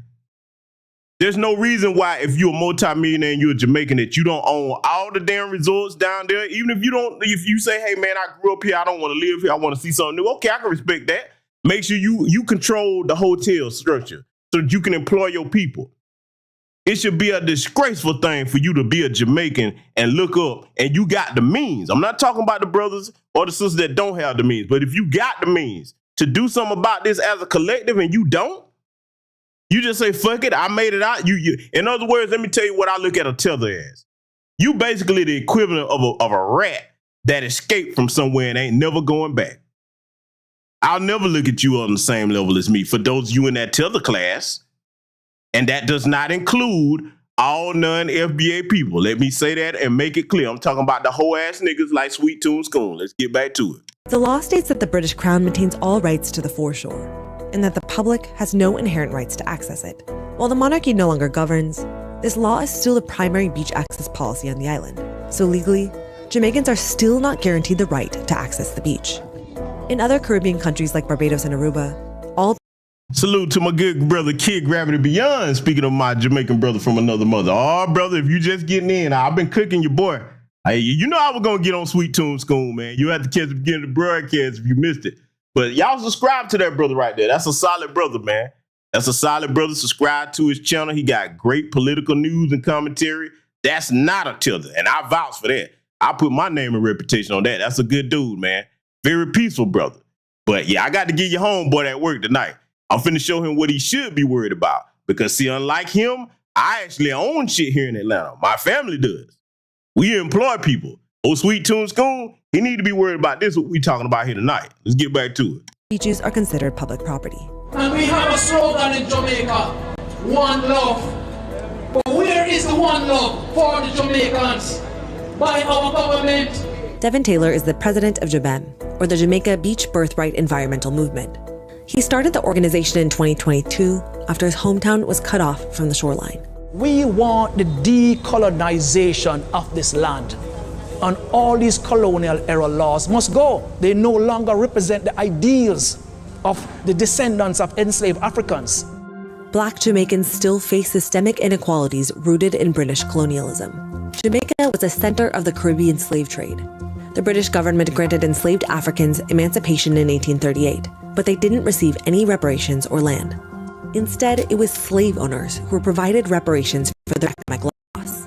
Voting rights were originally tied to property ownership, and so landless Jamaicans could. Now, did you hear that, family? For my young black people that don't know this history, because as a young person, I don't expect them to understand the history unless we teach it to them. Not just here in America, but globally. You should know something about black history globally, okay? You don't ever hear us saying that the brothers and sisters in CARICOM don't deserve to get no reparations and shit like that, like some of these tell us that Candace Owens types that come up here. We don't say that. But see, you got to understand something. This is extra shameful when you look at the history of any colonized nation, and then you see these ass-kissing tethers that have such a reverence for these white folks and these Asians. This is what they did to your ancestors, man. See, the difference with FBA people, when we look at our ancestors in history on them plantations, that do something to us, man. It motivates us, and we're going to get into that here later on tonight, too. It ain't going to all be about Sweet Tune School, but I got to educate that little bitch-ass nigga and show him what he should be worried about back home. You over here in my city where we built up for your little bitch-ass to come to. You's a fucking rat.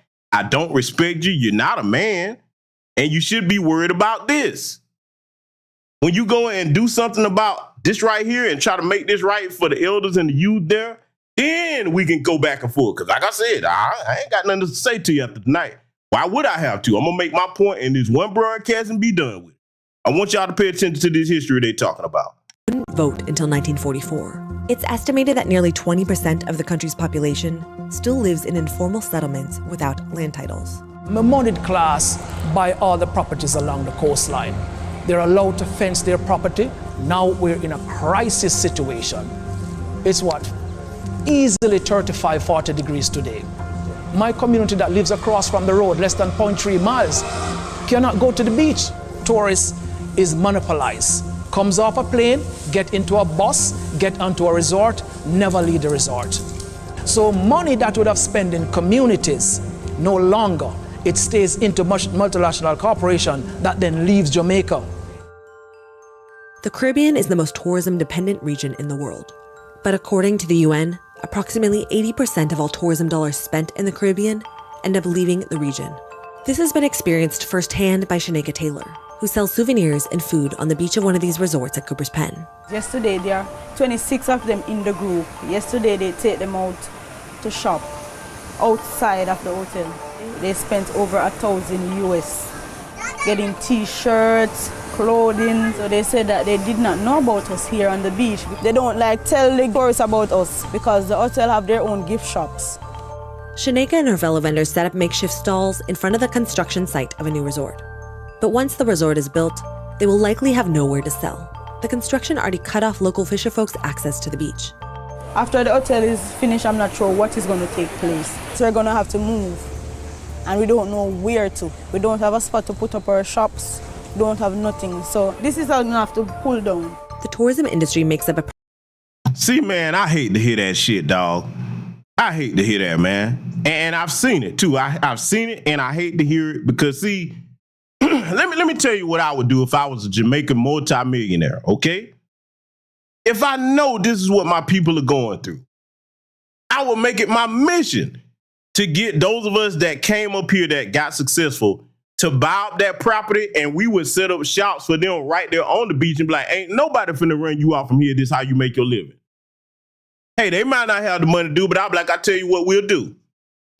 We're gonna set up you a shop here to do what you do. You kick us a little something that's reasonable for like the rent or what have you, and this yours. Ain't nobody taking this from you. See, but Sweet Tune School, to do that, you actually have to have a pair of testicles and have some testosterone in you that gives you the earned honorable title of a man. Huh? Men believe in feeding those of their lineage. We don't take pride when we have to let our people go to other people to eat. And see, that's what we're working on in Foundation of Black America, okay? We don't like being in a situation where our people have to go to them folks. Because see, if you got to go to them folks to feed you, they can control you. Why do you think I always say that integration, as far as those of us who are Black Americans here, was the worst thing that ever happened to us? It made us abandon our economy. That was a mistake because that was a way for us to be self-sufficient. And it integrated our economy into white America's economy. When you keep somebody dependent off you, that is the pimp hoe relationship. And that's exactly what they forcing these brothers and sisters down here in Jamaica to have to go through, a pimp hoe relationship. Them people don't deserve that, man. Curtis, before you fix your mouth to say anything about my people, this is what you should be concerned with, you hoe ass nigga. Let's let it continue. Approximately 20% of the country's GDP. But the Minister of Tourism has also acknowledged that the sector is known for low-paid, low-skilled jobs that provide little economic security. access to tourists is often limited for Jamaicans like Shaneka, who sell food and souvenirs to make a living. So the rules are 2 persons on the beach at a time, 20 minutes apiece. We're not supposed to go to the tourists where they're sitting. We have to stay at a distance. We have to call them to come to us. And sometimes they tell us like we have to go in the water to walk. Makes us feel sad sometimes because we are not going to harm the guests. We're not going to do anything that's not right. But the good thing is that they allow us to walk. So we kind of appreciate that. Many of the other vendors at Cooper's Pen used to sell their products from a shopping village. They say they have been forced to move numerous times since construction began on the resort. While they all rely on their income from selling to tourists, the conditions they face to do so continue to get no longer a direct path to the beach, so they trek through mangroves to get there. This is where we walk. Sometimes it's rough because when the rain falls, the water gets high, like about here. It's scary sometimes because we have to like step in the water to get onto the beach. It would be all like there. Swamp, big swamp, you know? It used to be easier and faster to get to the beach. Where the fishermen, they used to access that beach. So it was a public, like people go there and buy fish. Kids, they come and swim. The elderly people come and take a fresh swim out in the ocean. We worry because a lot of persons have been here many years, so this is where they get their honest bread from. This is their 9 to 5. So they don't have a other job, they don't have nothing else to turn to. Jabem is currently helping sue the companies and government agencies that have cut off beach access from communities. It has 3 active cases in the courts and has 17 more it plans to file in the near future. Norris and Damien are plaintiffs in one of these cases. We are suing to get access to our beaches. We're not trying to tear down the development or tear down the commercialization or the building space. They built the case around another colonial-era law called the Prescription Act. The law says members of the public can continue accessing a beach if they can prove that they've used it for fishing, bathing, or recreation for 20 years without interruption. What we're saying is that we've always had access to this beach. Our ancestors access to this beach. We are a beach community. We are beach people. We're a small island surrounded by water. We want the laws to change. Jabem plans to take the Cooper's Pen beach closure case to court. While vendors aren't explicitly protected under the law like fishermen are, Jabem hopes that winning some of these court cases will lead the way to more permanent beach access rights for all Jamaicans. We want to change it legislatively. We want it to be constitutionally enshrined that everyone in Jamaica have a general and unfettered rights to use our beaches. It's directly targeted at the black descendants of enslaved Africans. We feel that pain.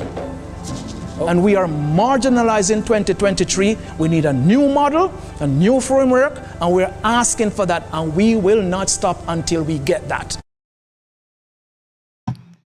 And I hope that happens. And what's going to have to happen, it's going to have to be the Jamaican youth that say we're not asking for a damn thing. We're going to have it. Huh? That's what it's going to take. And the brother Kid Gravity is right. They can make up the $90,000 in United States currency if working at them resorts, if they get paid like you said. But see, here's the other problem. Brother Kid Gravity, call me out on this if I'm lying, because this is a Jamaican brother in the chat, one of our riders. The other fucked up thing about that resort situation, a lot of the Chinese and the East Indians that own them, they actually turning Jamaican employees away. Oh, yeah. They trying to pull what the Chinese did in Kenya and set up a shop there and tell Kenyans where they can't come. They only handpicking a few that they'll let work there. You see what I'm saying? Call me out, brother, if I'm lying. Because he know the truth. I've been down there to that brother's country, and I love it. Love the people. Lord knows I love the food. And although I love my foundation of Black American sisters, I'm not going to sit and tell you no lie. I've loved many Jamaican women. Okay? And they love me. I hate to see that shit. That's not what they deserve. Because see, like y'all, when y'all look at the tethers like Sweet Tune Schoon and Candy Soon, I don't never want y'all to think that all Jamaicans, Haitians, or Caribbeans are like that. They not. This is why I encourage my people to travel. They not like that. You got the solid people And then you got the fuck niggas, and we got fuck niggas in every lineage, okay? So I just wanted to make that clear. I don't take no joy in this, but I got to show the dude what he need to be worried about. I'm not done yet. Because see, Sweet Tune School, if you didn't want to hear from the brothers talking just then, I'm going to tell you something that sets you apart from being a pussy and being a warrior in your lineage. If you won't accept it from the men and the elders, man, it's supposed to do something to you when you see your women down bad, bro. Huh? When the women and the children are not eating right, when they're not comfortable at home in their birthright, that's supposed to fuck with you. So I want to play something else. I want y'all to hear what this Jamaican sister is about to say about that very same situation. Let's get into it. Why is it such a ludicrous idea for us to imagine that our beaches are free and open to the public and people are employed there to pick up the garbage? Instead, we choose to call Jamaicans nasty. Why?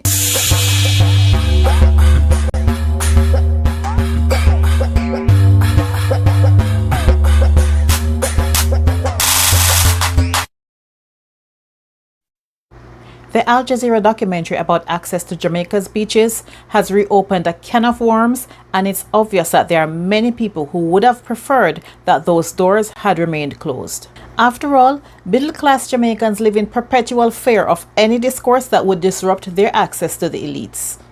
And because they can jump into their cars and drive to Ocho Rios or just jet away for weekends on the North Coast, they have no concerns for the masses of the people who do not have these means. For many middle-class Jamaicans, they have no issue with a family of four having to figure out the public transportation and then forking out $1,000 to pay the entrance fee to a facility that bans outside food and drink. So now the family needs to find more money to feed themselves than just to have a day of enjoyment.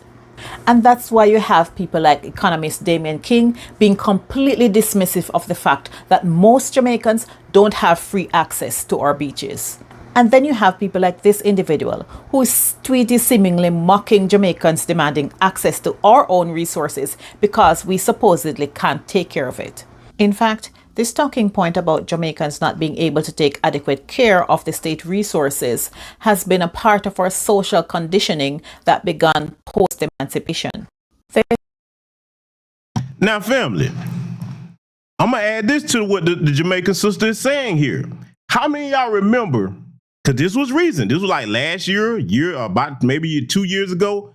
How many of y'all remember that little Chinese chick down there in Jamaica talking about she's more Jamaican than people born there and talking about using that little phony accent? Because my brother Kid Gravity got on her ass, and rightly so. As you should, my brother.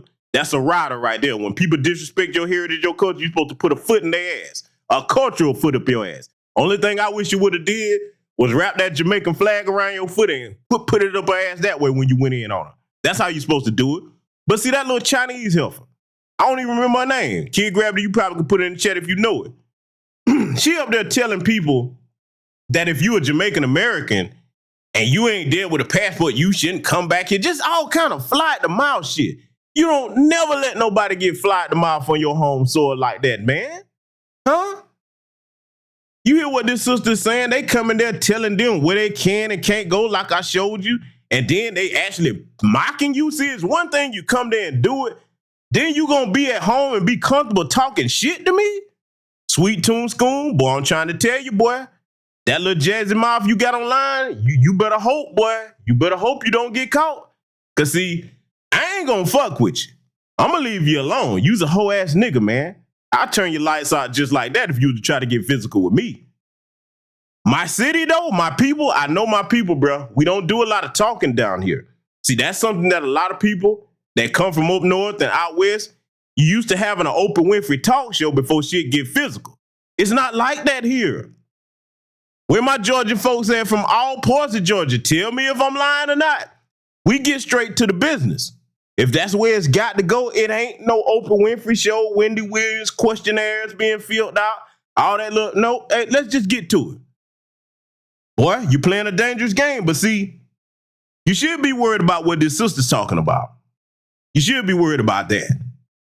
I'm going to let her continue telling y'all what they going through down there in case you've never been to Jamaica, because it's sad, man. I hate that, bro. it's a bittersweet relationship with me in Jamaica because I love to go there, have a good time every time I go. But then when I see the people like that, man, in that situation, man, like I said, I'm the type of brother, man, I want all our people be doing well where they are. I don't want nobody being mistreated at their home, man. We ain't never co-sign no shit like that. I'm going to let this sister continue talking. I want y'all to take notes of this. That black Jamaicans were ungovernable and should always be under the subjection of the white man. They thought that black Jamaicans were too stupid and too illiterate and therefore should not have the right to vote. They thought that having access to land and state resources would make black Jamaicans too free, too powerful, too democratic, too independent, and that everything should be done to prevent this from happening. And so began a systemic approach by the state in partnership with Jamaica's elite to ensure that much of the state's resources, including our beaches, fall into the hands of corporations aligned with the elites themselves. Everyone who has been in control since independence have been very successful at this social conditioning in having the masses of people believe that they deserve very little. We have been very successful at convincing people that it is their job to do the government's work. As Jamaican attorney Kenyatta Powell posted on Twitter, it ought to be the state's job to keep the beaches clean and orderly so that free, unimpeded access can be afforded to all citizens. Instead, the state has sold off substantial bits of the coastline to corporations who then block access. When I hear people say government can't do everything, what is the everything we're asking the government to do? We're asking the government to maintain our resources for us, in trust for us. When people say the government can't do everything, what? What is the everything? The government cannot provide consistent clean water supply. The government can't provide consistent garbage collection. This is the everything. The government can't consistently maintain our roads. The government can't consistently ensure that people have access to the state resources that they're holding in trust for us. This is the everything that we're asking the government to provide. Why is it such a ludicrous idea for us to imagine that our beaches are free and open to the public and people are employed there to pick up the garbage? Instead, we choose to call Jamaicans nasty. Why? How is it that other countries are able to support and maintain free access to their beaches and at the same time upkeep those beaches without charging a fee? What we're actually asking for is access to what we, the people, own. And it is not a big ask. We are told that Jamaicans are nasty because the government has fallen short of its responsibilities. And for the people who claim that the free access to our beaches exists and it is a myth that black Jamaicans are being denied access, explain why strolling along certain beaches in the country, you're being accosted by security guards wanting to know why you're there. And when we really think about it, when we say Jamaicans are too nasty, too disruptive, and just don't take care of state resources, we're not looking at the deeper issue that people get so little access on such rare occasions to these things that when they do get it, it's like they're on some kind of a spree. Now let me pause it right here. And salute to my good brother Kid Gravity. In fact, the business brother, you feel free to put the link to that interview that you sent me on Twitter and the DMs. Feel free to put that in the chat room because that's for the education of the people. They need to see that. Okay. Very important link my brother Kid Gravity is about to put in the chat room. I want y'all to check that out. Okay. But see, let me tell you something. Like I said, I've dated Jamaican women before. All right. I'm a co-sign this so that Jamaican people are not nasty. No, they're not. Let me tell you something. Kid Gravity. A full-blooded Jamaican in the chat right now. Kid Gravity, if I'm lying about what I'm saying, you called me out on it right here on my platform. Watch this. As far as Jamaican people being nasty, let me tell you something. Anybody that's ever dated a Jamaican sister, you take your ass over to her house and try to sit on her bed with your clothes on. Huh? Huh? Kid Gravity, what happened when you do that? Huh? Cause see, look, let me tell you something, man. They don't even play that, boy. You try to sit on Jamaican sister bed with your clothes on, and she is. Oh, she finna go off on your ass. They don't play that. That's with something small like a bed. So I know, man, I'm telling you what I know. They are not nasty people. No, the fuck they not. And see, the only people that would say some shit like that are the Sambos and the tether class, man. Exactly, Kid Gravity. Boy, they will cuss your ass smooth the blood clot out, okay? Real shit. So now, if they like that about a simple bed, they not no nasty people you go down. No, they not. The only people that'll say that are the Sambozos and tether class amongst them that kiss white ass. And they see where that shit come from. And see, this is what we tell the tether class.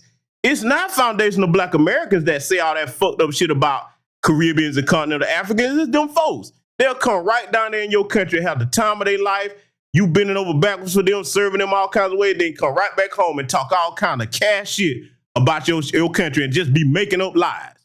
Because we done caught plenty of them doing it. And there used to be a time in this country before delineation, foundational Black Americans was always checking disrespectful white folks that go to the continent and come back talking about all kinds of disparaging things. And when they come back from the Caribbean, we'll be quick to check them because we're like, hey, man, they're my Black brothers and sisters, our cousins over there. Don't talk about them like that. This is why we take that shit so serious when the tether class come over here because shit, for the longest time, we were defending y'all. You know what I'm saying? So, you know, like I said, I just wanted to point that out. No, Jamaicans are not nasty people. I'm a co-sign sister on that. But see, they'll drill that into the youth and have them, downtrodden. Because see, think about it. The best way to colonize a people is mentally. When you get your people, get a people that you colonize thinking less than of themselves, it's easy to control them then because they don't have no self-worth or value. So that's something that everybody has to fight against in their lineage, okay? Sweet Tune School, that's what you need to be worried about. Let's get back to it. Because they have been deprived for so long, it's like they don't know how to act when they finally have access to it.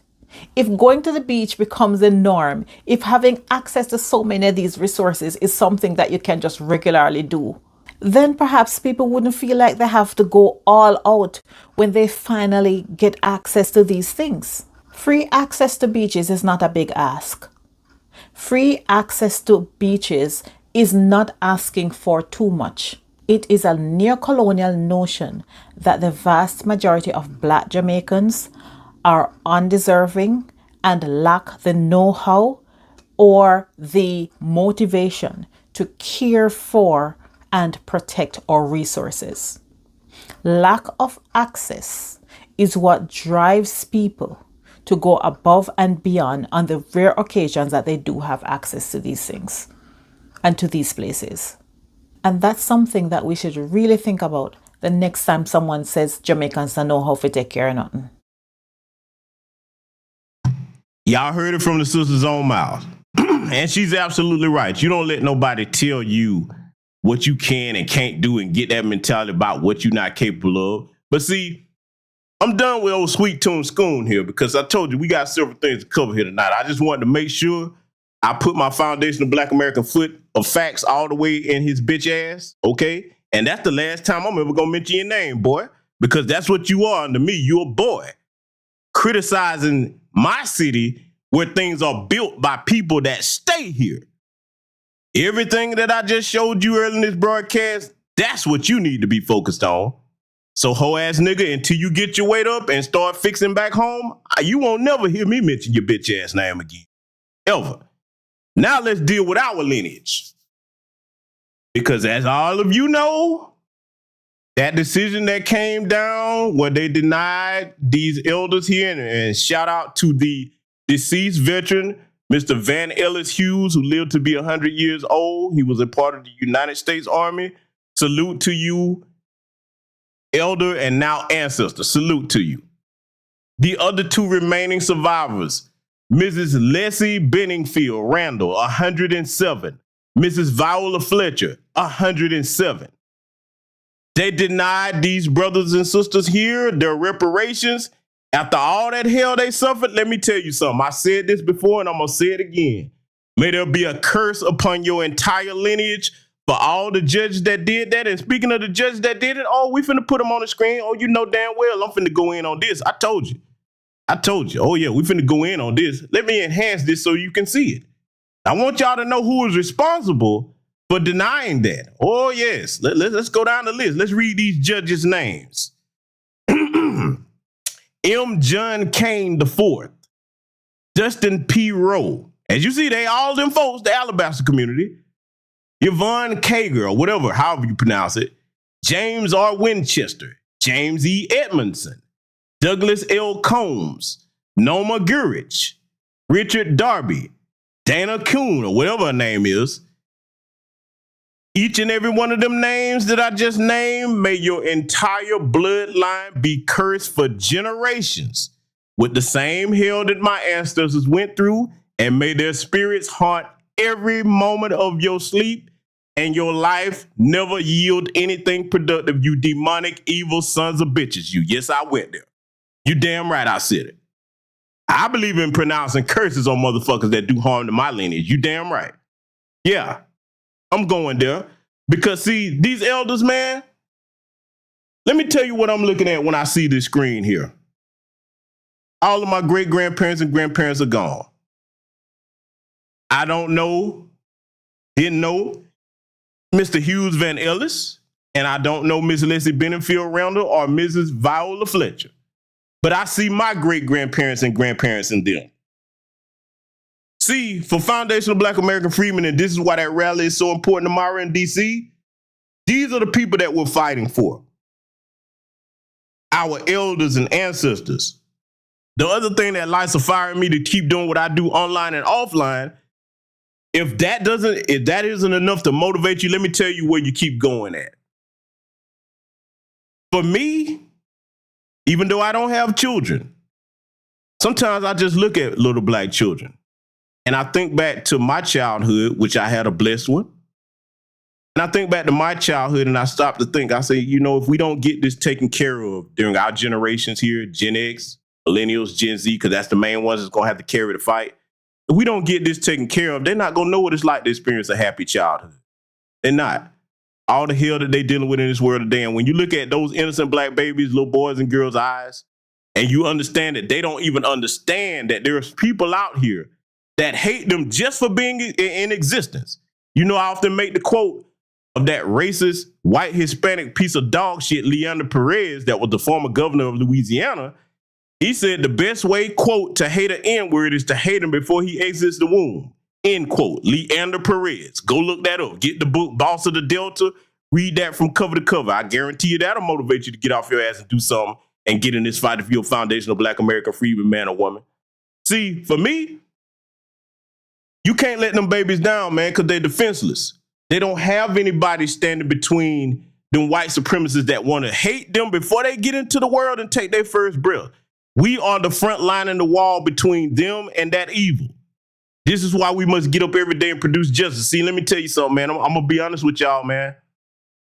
Everybody that know me to be a hard-edged, straight-laced dude. It's hard to hurt me. It's hard to hurt me any kind of way. But I'm not going to lie to you, man. This shit made me shed tears, bro. When that decision came down, that hurt me, man. But I'm going to tell you something about when you make a brother like myself shed tears. Retired veteran. See, let me explain something to you before I go into this to motivate my people. Let me explain something to you about the shedding of tears. This is a warrior talking to you, and I can say it because I actually have the credentials to back it up. The shedding of tears is cathartic because it cleanses the spirit and makes you ready for warfare. You understand what I'm telling you? If you're a brother and you've ever had to shed tears about anything, the loss of a loved one, that's usually what does it for me. The loss of a close family member or something happening to a little black child, something like that. But this right here fits in that category. Let me tell you something. For you white supremacists that's practicing this kind of evil against our people, I hope you understand that when it gets to the point that the warrior class of men of any lineage have no more tears to shed, that's a problem for you. That's a problem for you. We're going to get these reparations by any means necessary. You're already paying reparations anyway. You're going to get them by any means necessary. You're already paying them. Look at all the money that you spend investing in militarized police gear. It's expensive to oppress a people. See, let's talk history and warfare for a minute before I get into this. Every sound strategist, military tactician, retired veteran, or active one will tell you this. The one thing you really don't want to do long-term is have a long-term occupation of a people. Why? Because that's very expensive And the longer that you stay in close proximity of those that you possess, oppress and possess their land, that gives them time to study you and come up with counteroffensive. The sweet spot for oppression is if you take control. Pay attention, young black brothers and sisters. I'm about to teach you something. Your uncle finna talk to you. I don't want you to forget this. The sweet spot for the oppressor is not to physically colonize you, but to mentally colonize you. You understand? See, this is why we go so hard in the paint against white Jesus and all that white ass kissing to these colonizers. When they colonize your mind, they don't have to be there in front of you. Case in point, they can elect a bootlicking black puppet leader, whether it's a Caribbean or a continental African or a foundational black American. The Congressional Black Caucus, that's what they are. They can put them in place and say, see, we don't have to physically oppress the Negroes. We just get the sellouts to do it. This is why sellout is a dishonorable thing. All money ain't good money. I'm for getting to the bag, but not at the detriment of my people. You understand? I've never had to earn a dollar at the detriment of my people, and I never will as long as I'm in my right frame of mind. That's not going to happen. I love my people too much. You better understand that warfare, it starts in the mind, okay? Your mind is your most powerful weapon. This is why I always preach over the years that you protect your mind, educate your mind. We have to be responsible about making sure that the youth up under us understand what it is we're fighting for and give them the tools that they need to be the next generation to go forward, because we need to end this now. As far as our lineage, we need to go ahead and wrap this up now. We're going to get no reparations in the lifetimes of these generations, Generation X, Millennials, and Gen Z. We're going to get it, because once we get it, we're going to set up a standard where you never get to do that to us again. Because, see, when you look at what happened in the Tulsa Massacre, the reason that that took place, and because, see, I'm looking at it with a military eye, like I always do. The reason that that happened, Black Wall Street had every business you could name, except for one that would have turned the tide. Ladies and gentlemen, do you know what that one business that they had that could have turned the tide was that they didn't have? And this taught me a lifelong lesson when I studied that history. The one business they didn't have was any type of gun shops. They didn't. Goes to show you how peaceful our people were, because they told us that, okay, niggers, see, you got to understand something about where foundational black Americans in Oklahoma came from. Down in Florida, when we was whipping their ass left and right and they couldn't do nothing with us, oh, yes, I'm going here. We're going to talk this history. They couldn't beat us because they termed them the Negro Wars. They're like, all right, niggers, I tell you what, look, we can't beat you, but look, we just need you to leave Florida. Just go on up to Oklahoma. We'll leave you alone. Go on up there. So our people went up there, the Trail of Tears, okay? Oh, yeah, we're going to talk this talk. When we finally go through that hell and get up there, because we known for the people that if you give us something and leave us the fuck alone, we build. We build up Black Wall Street. O.W. Gurley, look up who he was, okay? Build it up, get it thriving. The white supremacists are like, yeah, we got rid of them niggers. Woo, celebrating. All of a sudden, one of them rancid alabaster demons came through Black Wall Street and saw the luxury that we had accrued for ourselves with our own hands. Because, hell, you told us in Jim Crow we couldn't come in your businesses. And see, this is again why I say integration was the worst thing that happened to us. You told us we couldn't come in your businesses. You told us you didn't want us nowhere around. All right, cool. We'll go over here and build up our own. Then we got nice mansions, black people driving nice cars, getting money staying in the community, bouncing many times over before it ever leave, if it left at all.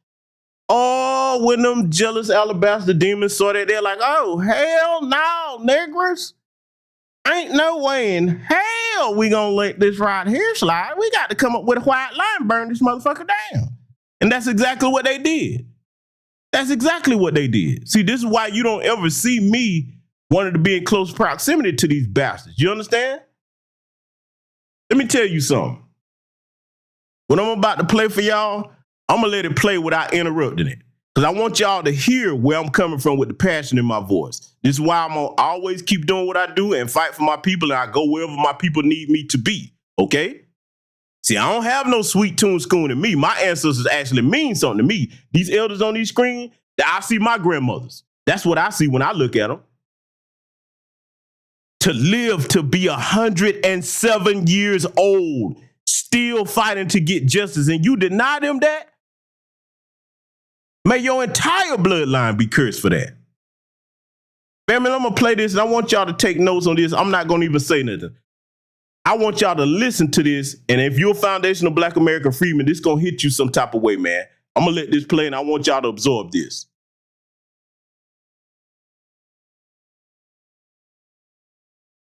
What do you remember about the time? People getting killed and houses, property, schools, churches, and stores getting destroyed with fire, and then someone in the neighborhood saying to leave the neighborhood, if not, we're going to kill all of the Black people. It just stays with me, you know. It's just the fear that I have lived in Tulsa since, but I don't sleep all night living there. 109-year-old Mother Fletcher, as she's known, is one of only 2 people alive who remember firsthand what the 1921 Tulsa Race Massacre was like, sitting with us alongside her grandson and niece. How do you think your life would have been different if this had not happened? I would have got an education to where I could get a better job, like especially being a nurse. It's part of why Tuesday, lawyers for these survivors argued to the Oklahoma Supreme Court that Tulsa has to look at what the massacre survivors lost and make things right. And we're hoping this court will give us the opportunity to prove our case. Back in 2022 was when a judge initially allowed part of their case to move forward. A change is coming. Fletcher's younger brother, known as Uncle Red, also was a survivor.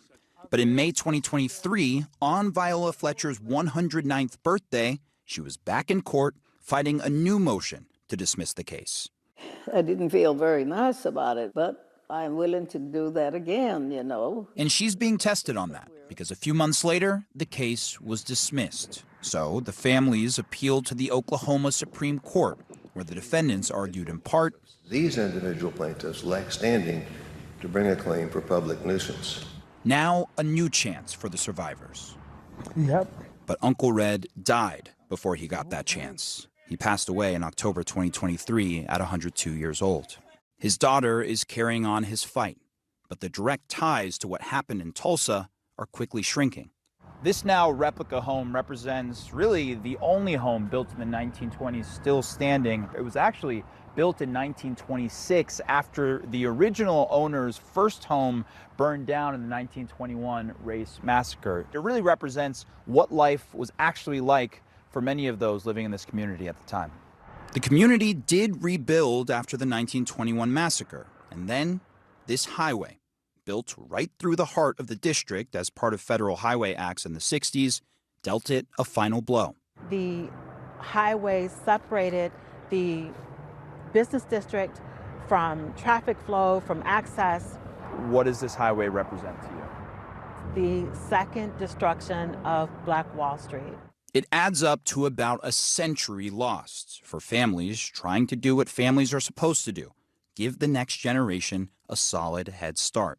Instead of having a leg up for my father and my father having a leg up for me, all we had was setbacks. And he says it can be traced to his grandmother and 1921. Now, throughout the interview, his grandmother's hearing wasn't always perfect. He said even after everything happened... He often had to check that she could hear my questions. But as we wrapped up... All right, you look great, you sound great. Well, good. Oh, you heard that. She still has hope. The other 109-year-old survivor is Leslie Benningfield Randall. Her family told CNN in part, "We plead for this case to advance. Let us honor them while they're still with us." I think we should get justice to be fair. I think the court should feel the same way. When I went to high school, I knew about the Trail of Tears, but Greenwood was never mentioned. And so I think regardless of what happens, that you're all to be commended for making sure that that will never happen again, that it will be in the history books. Regardless of what happens. Well, it's now in the hands of those Oklahoma Supreme Court justices. And it's not just the city of Tulsa being sued here, but also the Tulsa Regional Chamber, the Oklahoma Military Department, and other departments and agencies the survivors feel are responsible here. And I just want to be very clear about the stakes with this particular hearing. It's not like if the justices side with the survivors that all of a sudden they get their reparations and this ends in a happy story for them. This is just for the right to go go to trial. So if they side with the survivors, it just goes back down to the lower court, and then you begin the process toward any sort of trial, which, as you and I know, can take a long time. Both of these survivors are 109 years old, and obviously time is of the essence for them.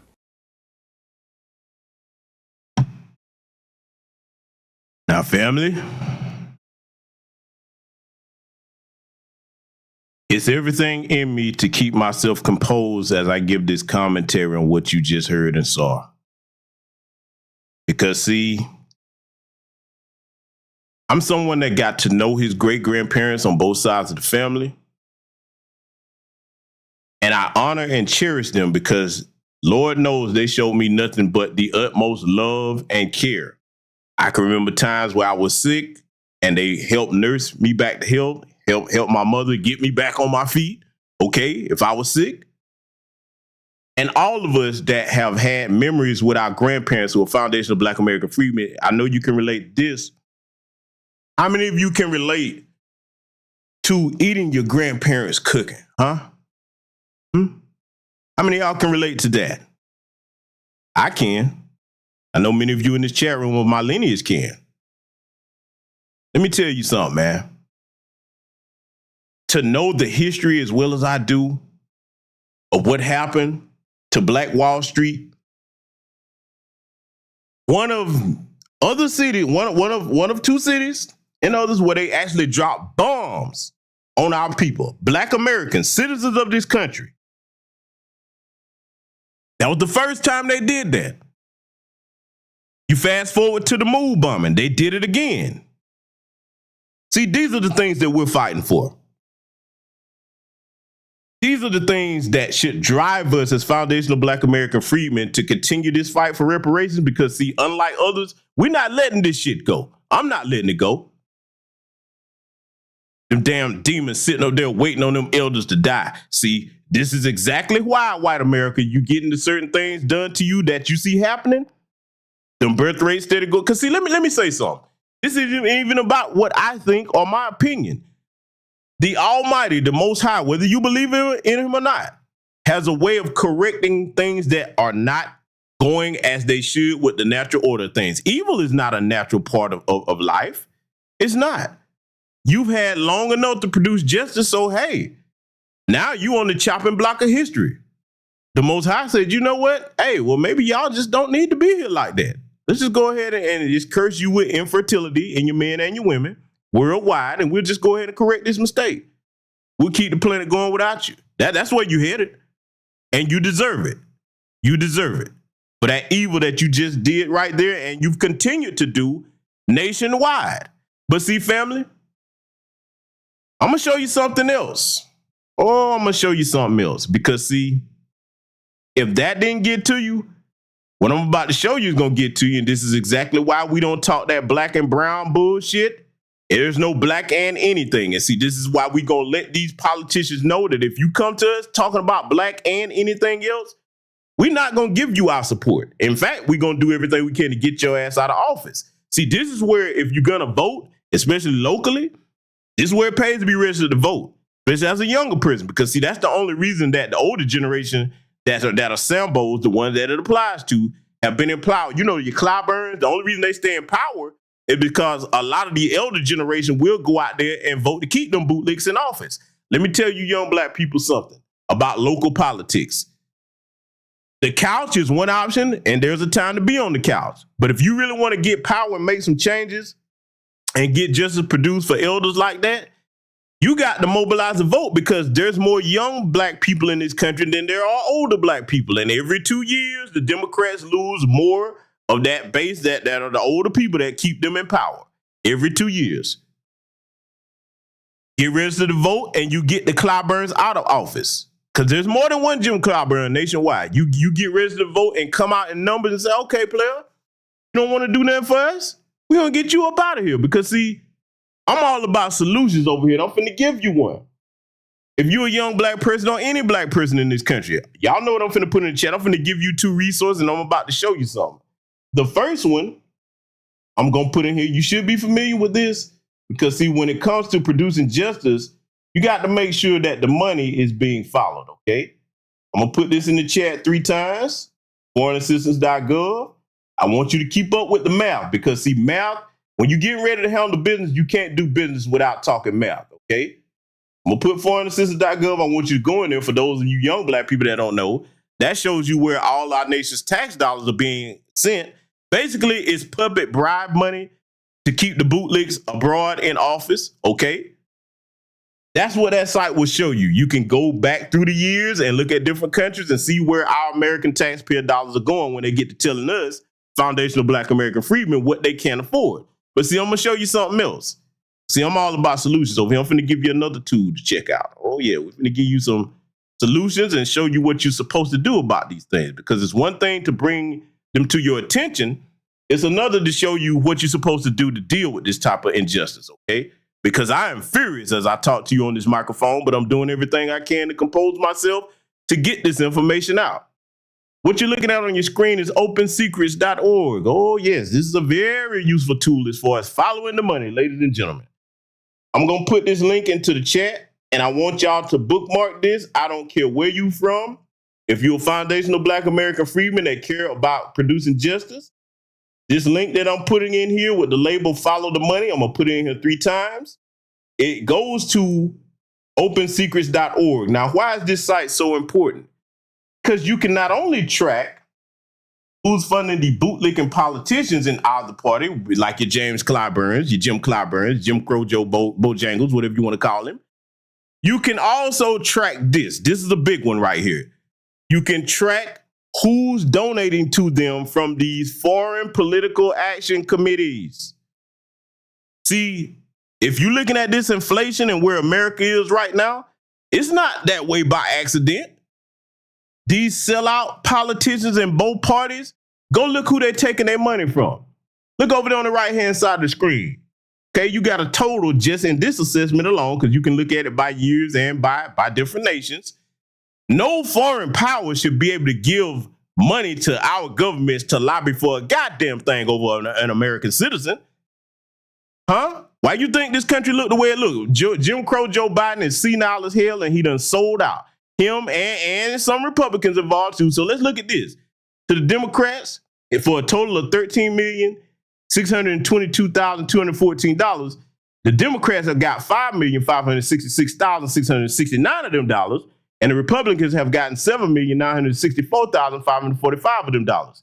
Now, read this. Only American citizens and immigrants with green cards can contribute to federal politics, but the American divisions of foreign companies can form political action committees and collect contributions from their American employees. Here's an indication of the foreign connected interests behind these political action committees based on the headquarters of their parent companies. And if you click on, the continent, when you go to there, you can see who's giving you what. Now, I want you all to do some homework when you go and study that site. If you look at most of the other countries that they list on there, they give you the name of those political action committees. Go on there and hover over China and see what you find. I find that very interesting. They don't tell the name of the one that's connected to China. Very interesting, Because see, these bootlicking politicians, you got to understand something. They're dirt poor when a lot of them go into office. They come from the neighborhood a lot of times. Then if they get in Congress in 2 years, they multimillionaires. Where do you think they're getting all that money from? This is where, right here. So I want you to keep that tool in your back pocket, ladies and gentlemen. I want you to keep that because, see, when you're talking about solutions, you need to have the math on deck to deal with these people and let them know that, hey, I see who you belong to, because let's be clear. The hand that pays is the hand that rules. And these corporations and super PACs from these different nations, that's who own these bootlicking politicians. I don't care even if it's over there with them folks. They definitely the biggest sellout, them folks. Okay? Yeah. Politicians are nothing but political prostitutes. That's basically what they are. They'll form a diplomatic prostitute. Okay? They bend to the will of the highest bidder, unfortunately. But see, I got to show you something, family. Back to what I said about there being no coalitions, I want you to listen to this, okay? Because, see, this disrespectful bitch here, she got to get that work, too. And I want y'all to go and look and see who's funding this damn taco tether right here. Keep in mind what I just showed you with our elders there that they denied justice to. And I want you to listen to this disrespectful bitch talking about reparations. Economists, consultants from the task force reported the total amount could be as much as $800 billion. $800 billion. That's 2.5 times the size of our entire state budget. To pay for that, you'd need a major tax hike, unlike anything this state has ever seen before. I recognize and acknowledge the painful part of our history. The pains of our past should not be paid by the people of today. The majority of our state is Latino and Asian, making up 55% of our population. Most of them, like me, are first, second, or third generation immigrants who had nothing to do with slavery. Wrong. Let me tell you something, Kate Sanchez, you little taco tether went you. If you brought your bitch ass over here by choice, yes, you do. When any of us immigrate to another nation, and if they decide to have a policy where they're going to pay out reparations, you can't say, oh, I'm not paying that. I ain't have nothing to do with it. If you brought your bitch ass over there, you subject to that country's laws. Your people came up here by choice to take advantage of that. And then as I showed y'all historically with LULAC and even some of these Asian organizations, and I guarantee you, if you look at her paperwork and you see her complexion, I guarantee you she's classified as white. You fought to be classified as white. I've shown y'all proof of that several times.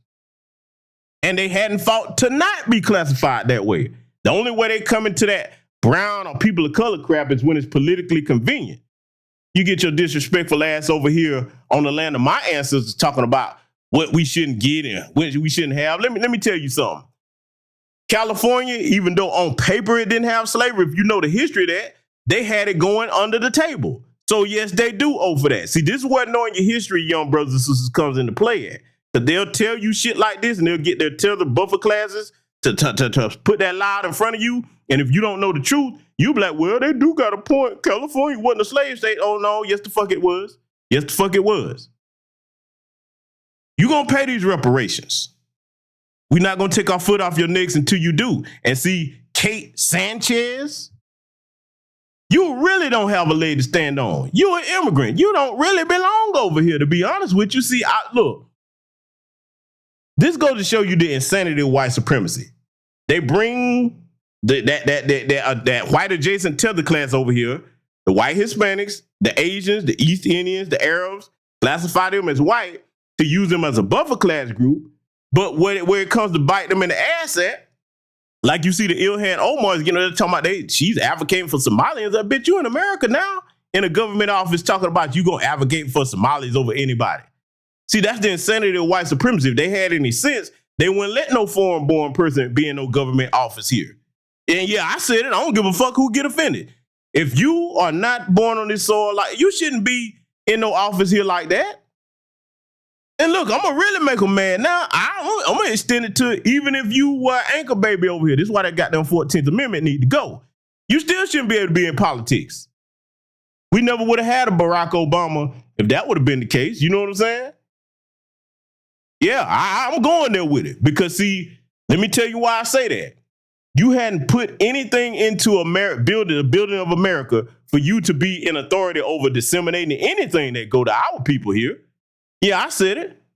But see, the goofy white supremacists, they'll put these people in office in spite of us to hurt us, when actually some of the biggest traitors that's going on right now in this country, I already showed y'all how they exploiting that southern border. They some of these buffer class groups. Foundational Black American freedmen are some of those loyal people to America. We had never had no insurrection against this country's government.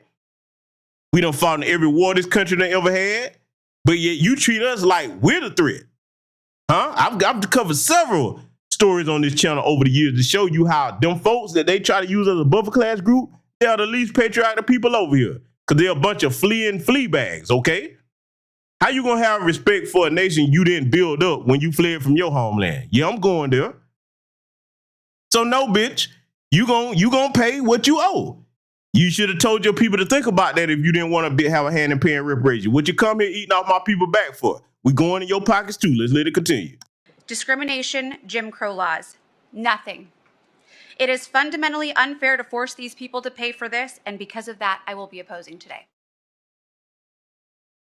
Look how she said it. Because of that, I would be opposing today. Bitch, you don't have the right to oppose nothing about my people. And see, notice the little taco wins didn't have nothing to say about the money going. Y'all look on foreignassistance.gov. I put the website in there.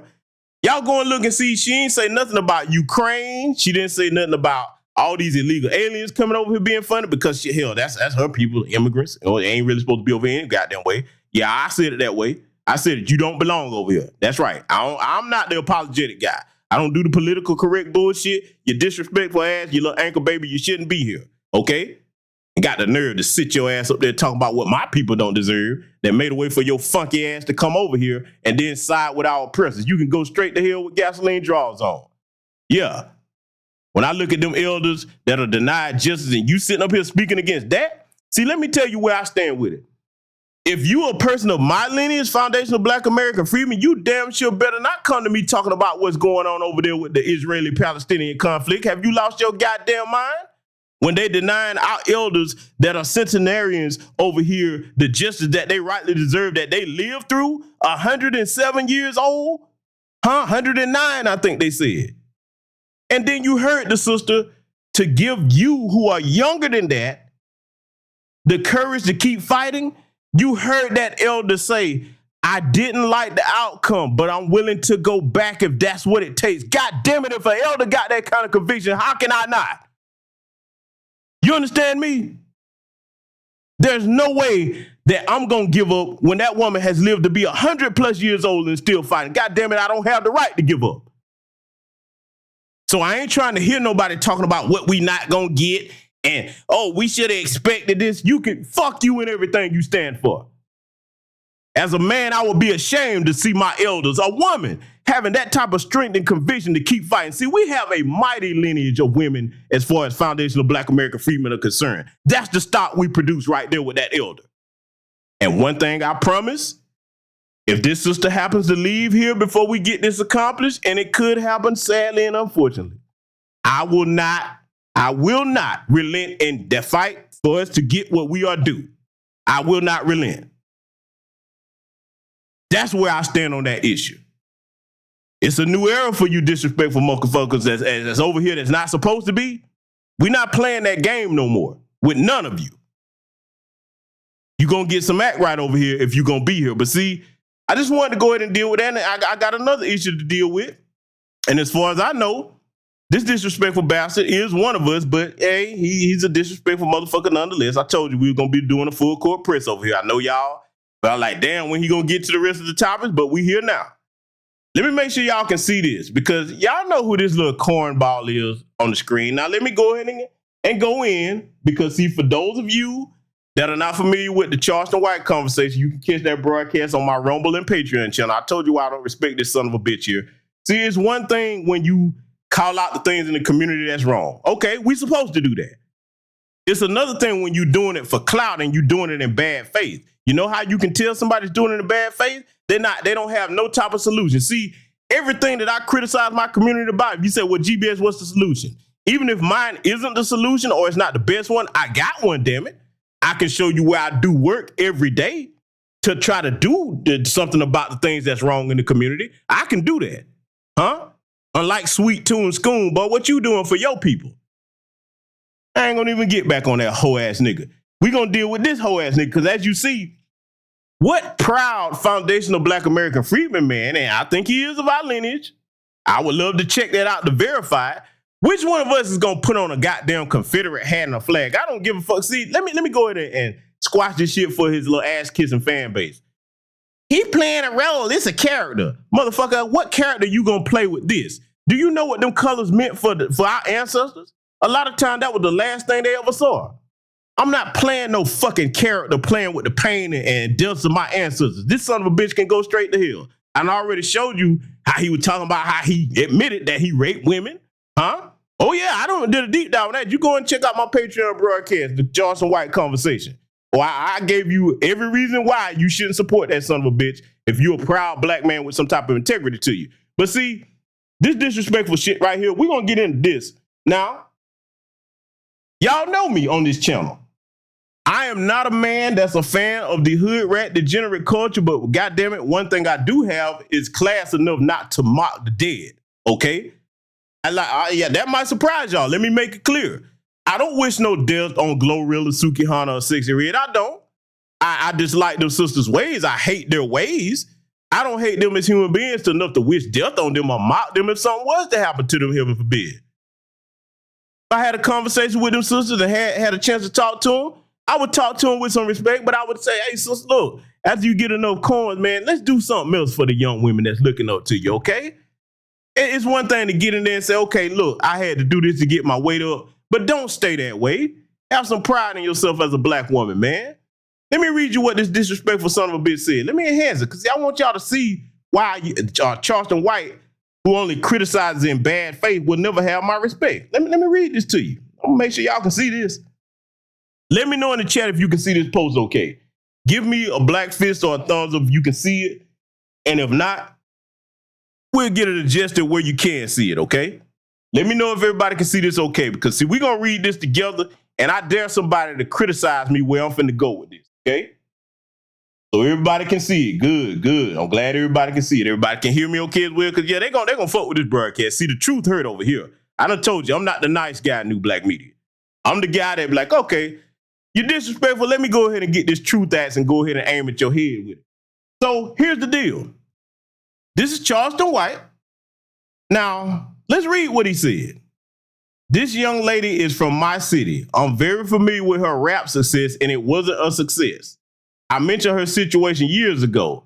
She was a fuck toy with talent who hardly put out music but posted a lot of social media pics. If someone died doing what they like to do, getting high, then why should anyone be sad for that person? She died a dope fiend, just like the rest of them in the music industry. I told y'all they was fucking on her and wasn't putting no music out. Now, family, let me say something. Let me make something. This sister was one of Gucci Mane's artists, and she recently died, and they saying that it was a drug overdose. But damn it, if that's what happened to the sister, what type of man come out and try to mock that or make fun of it? If you was gonna make a statement, you little one-eyed son of a bitch, what you should have said was, see, this is an example of why you shouldn't deal with drugs. If that was the case, because I don't know that to confirm it. You make a statement, say, see, sister, this is why you shouldn't get on no drugs. This is a better way than that. Huh? Instead, you come out mocking her. See, a person that's an elder that's actually got some knowledge, you don't ridicule, you teach. You sit there with your buck dancing ass saying shit to get clicks and views from white folks. And see, you see what people that already put hands on you about that shit. Your time is coming. See, this is another difference between foundational Black American freedmen and these non-FBA in the tether class. We check out motherfucking sambozos and coons. And if you of my lineage and you got this going on, fuck you and everything you stand for, little hoe ass nigga. What did you do personally if you knew that she had that going on? Did you personally approach that sister and say, hey, sister, see, watch this. Money talking, bullshit walk. You know why I went in on Sweet Tune School the way I did? Because, see, as men, it starts with us to provide the opportunities for the women and the children in our community. So if you saw, like you said, all this stuff that was going on with this young lady that's recently deceased, because I forget what her rap name is, because I'm not familiar with her music. I just saw him mention this on social media. If you cared so much, why didn't you get your bitch ass up since you claim you got your paper straight and say, hey, sis, let me holler at you for a minute. Look, I know you grown, you doing what you got to do, but I got a better offer for you. Just put the offer on the table. I kind of like the analogy like y'all often heard. You got a dirty glass of water on the table, you got a clean glass. Bitch nigga, did you put a clean glass up there to offer another way? Because she's a woman. She don't build like the men do. That's up to us to build opportunities for them where they don't have to sell their bodies and do fucked up shit. Now, I'm not saying that they don't have no responsibility in the choices they make, because today you do have a choice. But I'm saying when you gonna be this critical and mock this sister's death, bitch nigga, did you come to her and say, hey, look, I got an offer for you on the table. It might not be as much as they paying you, but sis, over time, you can work your way up. Here, just put the offer before him and then let her turn you down. Did you do that, bitch nigga? Does anybody know if he did that that's familiar with this? Because if you did that, that's one thing, but you still shouldn't be talking like this about her. That sister died, man. She got a family. You pulled that disrespectful shit with Nipsey, and you know you can't go back out there by yourself. See, let me tell you something. The dominant society believes in protecting little bitch-ass niggas like this because, see, they know that if we start knocking these coons off, yeah, I'm saying it. Oh, they'll get scared then because see, their coons supposed to be protected. That's the people that they come to when they don't want to be viewed as racist. They'll get a Charleston White or a Jason Whitlock, a Larry Elder, a Candace Owens to say it. If we had the society where we should have, when we start knocking their ass the fuck off, oh boy, they wouldn't like that. That's why they get nervous when something happened to one of these coons. Charleston, I tell you what you do. You little jazzy mouth, one-eyed cyclops you. How about you take your pussy ass out there to LA and talk that with that shit you talked about Nip? Because boy, they still want you for that. I hope you know that, right? Nipsey was half FBA. We respected that brother because see, he wasn't a tether. What Nipsey did, he actually put money into trying to help the community. You mention that brother's name now, that's why he gets respect from coast to coast for the efforts that he did, because you can see what he did. His community can still see what he tried to do with black children. Huh? Trying to get them in STEM programs, trying to buy out businesses and trying to get other brothers and sisters over there not to sell their property so he could kind of create an economic base to get the people in California, which is damn near 6% now, in some type of economic power. Huh?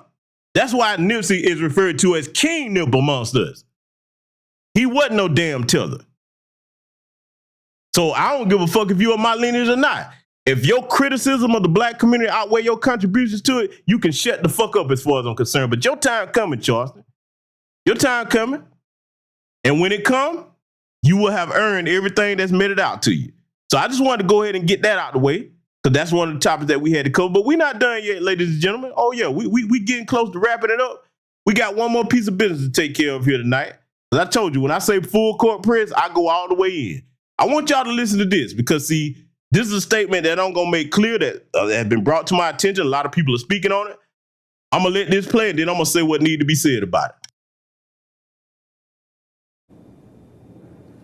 When we use the word forgivable or forgiveness, that's for Chris Rock to deal with. This is his call. He could have had the man arrested that night and insisted to the LAPD that that not be the case. Could have pressed charges thereafter and insisted on not doing that to Will Smith, not making the incident any bigger than what it was. Yes, he came out with his own flick for next fix, got about $20 million for it. After tax, he probably walked home with about $6. Okay, let me go ahead and go in on this horseshoe crab hairline looking sambozo clown here. Stephen Fuckboy Smith, let me tell you something, dude. You don't speak to or for the black American community. You're not one of us, little tether boy. First thing I try to do when I get up in the morning is figure out how I can make my bosses more money and how I can get some of it. You sound like a fucking parasite. Nigga, let me go in on your bitch ass. How you gonna be as old as you are and stay there that long and want to be a fucking perpetual employee instead of saying, okay, now that I got me some bands under my belt, I got some M's behind my name, let me branch off and do my own thing. You's a bitch, and a bitch cannot criticize grown men. Whether you like Will Smith or not, he don't owe the black community an apology at your behest, little fuck nigga. You do. You one of the biggest sambozos and coons over here on air. You owe the black American community an apology, if anything. If we talking about apologizing, you owe us an apology for wearing the uniform of melanated skin and getting on TV with that fucking hairline pushed that far back. Boy, you's a multimillionaire, supposed to be. You can't get that shit fixed. And look at him. Look at this tether ass coon right here. That shit dry you up, man. Look how he looking, man. You know the saying, black ain't supposed to crack. This motherfucker look ancient, man. See, that's them ancestors whooping your ass and snatching your youth from you for all that damn cooning you're doing. How many of y'all seen this bastard? And shout out to Kid Gravity Young. He called him the pink scamper in that damn suit when he was at that basketball game. Walking around with that shit. Boy, you need to fire your goddamn stylist and send every one of them packing. Boy, who told you that shit look good? Grown men don't wear them loud ass colors like that. But see, I expect that though. All he doing is showing the bitch in him. A bitch is supposed to dress like a bitch. Okay, that's what you do. Little hoe ass. I want y'all to listen to his so-called critique trying to excoriate Will Smith. Because see what he doing, he trying to tap dance to them folks and trying to hopefully try to badger Will Smith to come do an interview with him. Man, Will Smith don't even know you exist, fuck nigga. What happened between Will Smith and Chris Rock That's their business. If Chris Rock ain't talking about he owed a Black American community apology, Chris done said what he needed to say about it in his comedy special, it's over with. They handled that shit as far as I'm concerned. See, you can always tell when somebody got hole in their blood. When two men settle something, you leave that between them. After it's squashed and it's over with, if they ain't saying nothing about it, you ain't got no right to try to bring it back up. But see, that's just what a tether does, though. Because they're not men, they're males. You flee over here and you always got your mouth in other people's business. Huh? See, it's something I could say about an encounter he had with a particular comedian, but I ain't gonna go there. Not on this broadcast anyway. I think you think everybody like that particular comedian that you ran up on that had the chicken in his hand after he was talking all that shit, and then you leaning on his arm taking pictures with it. Everybody ain't like that. You better understand that some people actually mean what the fuck we say if we tell you something. Don't you get it twisted, little horseshoe crab hairline having motherfucker. Got your nerve on Will Smith. My man, congratulations to Will Smith. From what I heard, and I need to go see it, the latest Bad Boy movement, it set a record and made its production budget back the first opening weekend. Stephen A. Bitch, where the people in your community and your lineage that's doing numbers like that, huh? Come on, show them to me, boy. Because see, the way we gonna shame these tethers, ladies and gentlemen of my lineage, we gonna start making them show and prove. Like, okay, you got so much to say, put your stat sheet up against ours, motherfucker. And let's see who come out on top every time. Because see, there's a reason. And I love my non-FBA brothers and sisters that are not tethers. But for that tether class, there's a reason why foundational Black Americans are emulated the world over, no matter what country you go to. See, why it pays to be a well-traveled person, even folks that's nowhere near Black people. You go to Sweden, they want to emulate us, talk like us. You ain't even got to go there. You can see it. What these Asians doing? They trying to get their hairstyles to look like ours? Huh? See, I know you got a bug in your ass about that shit, Stephen, because your people are not the leaders of global Black culture. They're not. Huh? You an embarrassment to your people, man. Because, see, I know some solid Caribbean brothers and sisters. They be like, man, you see this nigga get up here. You make it to millionaire status and you still cooning for them folks? Your old ass should be ashamed as long as you done been over there and got your weight up and you still want to be somebody's employee. You little house servant bitch, you. Let's let this clown continue. I ain't done with him. But Chris Rock is damaged. In the day and age of mental illness or traumatic incidences that affects one's mind and psyche and what have you, yeah, you might see him at Knicks games. Yeah, you might see him still going about the business of performing on tour or doing his job or handling his business. Chris Rock will never get over that. Ever. Motherfucker, were you in a relationship with Chris Rock or something? Because that's what you sound like. You don't even hear the women that was dealing with Chris Rock talking like that. Did you want to be his bottom bitch or something? Chris Rock can never get over that. Y'all hear him? Hold on, let me put the bitch on. Chris Rock can never get over that. Ooh, you slapped it. You slapped my boo thing. He ain't gonna never get over that. I had to hear him crying at night on the pillow about that. Ooh, Will, you a bad man. I can't respect these little hoe ass niggas. That's why I won't be around folks like that, man. I'm a Sigma male, okay? And I'm gonna do that broadcast and explain the difference, because I know a lot of ladies wonder what's the difference between a Sigma and an Alpha. We're similar, but I'll give you the Reader's Digest breakdown. An Alpha is loud, braggadocious, they're natural born leaders. A Sigma has the same quality with one exception. We not braggadocious.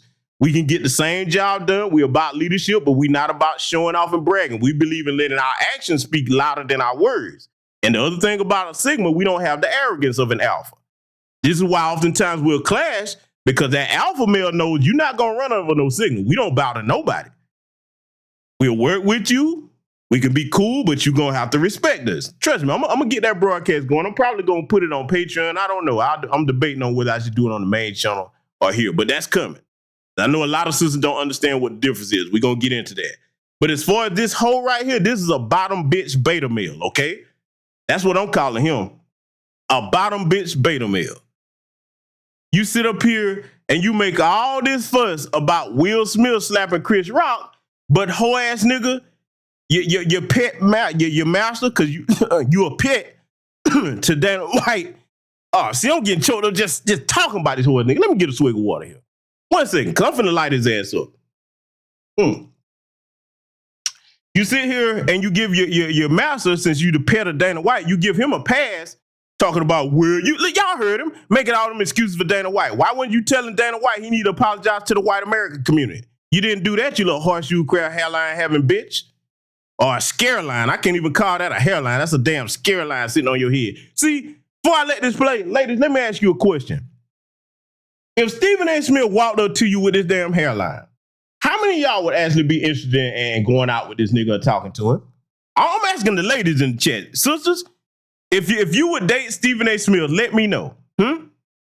How many of y'all would be interested in Stephen A. Smith, even with the money? If he walked up to you and say, that you the finest thing he ever saw, or he want to change your life, how many of y'all would get with him? Because see, I could understand if you said for the money, but see, here's the drawback to that. You don't have a stand-up man. Having money alone doesn't make you a man if you don't have a backbone. How do I know you don't have one? Look how he kissed them folks' asses. A wealthy, foundational Black American freedman man would never and should never kiss them folks' asses, even though we have some that do. Because see, the day that you become financially stable and you still kissing them folks' ass, don't call yourself a man no more. You's a bitch. You somebody's pet at that point.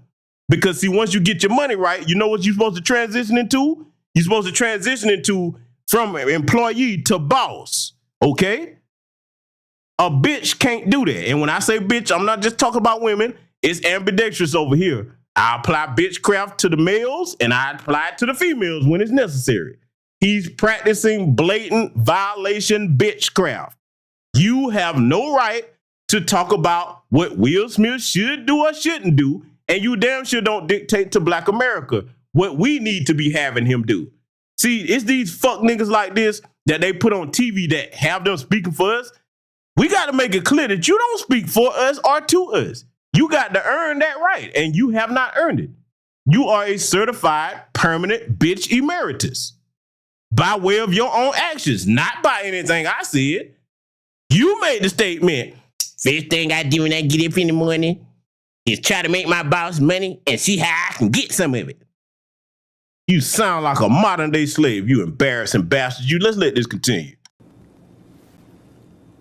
Will Smith apologized. I'm not saying he even has to apologize. I'm saying that while I watch him and Martin Lawrence promoting this movie, and I'm quite sure the reason he hasn't addressed it is because the studios don't want him to, and there's an obligation that you have with them. All fair. I get it.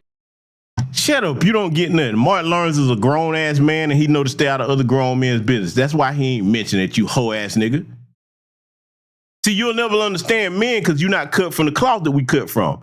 And salute to the sister down here. Stolen Ancestors 1526. That's what I'm talking about. That sister say, thank God I've been married to my husband for 23 years. That's a blessing, sister. Shout out to your whole household. Blessings to your union. I love to see that. When my people say they've been married for that long, man, hey, may it be 23 more. Okay, may it be 23 more. Salute to the sister Ms. Zell. She's married in here. There's other married sisters in here. Blessings to you brothers and sisters that are married. They get to that mark. Because, see, let me tell you something. What that sister just put in the chat room, once you get to 23, let me tell you something, man. That's your tag team partner for life right there. Ain't nothing you finna do to come in between them. And watch this. I'm gonna make you laugh a bit, sister. I guarantee you that if her husband was in a fight, and let's just say some heifers called themselves trying to jump in, now that's a peaceful sister. But sister, come on now, admit it. I know you're going here like, oh, you wants to jump in and put your hands on a man, don't you? I guarantee you, boy, she'll drop kick them heifers faster than you can say your own name, man. That's what I'm talking about. Them the kind of women that you're supposed to marry, brothers. Them sisters that be like, oh, okay, let that heifer get involved if she want to. And it's between two men. Oh, okay, I got you. Babe, go ahead and finish giving him that business. I'm going to handle this heifer over here. And to snatch all kinds of weave and fake eyebrows and eyelashes off. You know what I'm saying? That's your ride or dies right there. You know what I'm saying? I got jokes, but hey, sister, I know. I know you got that spirit in you. Because see, it's you humble, quiet sisters that people don't understand will whoop the most ass if you call yourself getting disrespectful with your man and you another woman. I know my people, okay? But back to this clown, Stephen Scareline Smith here. I want y'all to listen to this bastard and just look at him when he talking, man. You can't walk around no other straight-laced men, whether we alphas or sigmas, and get our respect talking like this for years. See, it would be one thing. You know what? I'm going to tell you something that's going to shock y'all. You know where I would give him a pass? I would give him a pass and salute to my good brother, Kid Gravity. Hey, he said tomorrow his anniversary will make 7 years to him and his family. Hey, man, blessings to y'all, man. Salute to you. But see, here's the thing. When it comes to Stephen Scareline Smith, I would give him a pass if he was a young man and didn't know no better and was trying to get his bag together. You know what I'm saying? I'd be like, all right, man, you trying to get your bag together. I'm not condoning it, but I would understand. It's embarrassing to be an old sambozo. What young man gonna look up to him and say, I want to be like Stephen A. Smith? I get to grow up and be a perpetual ass kisser to these folks that have perpetually, historically harmed my people. What young black man look up to you, boy?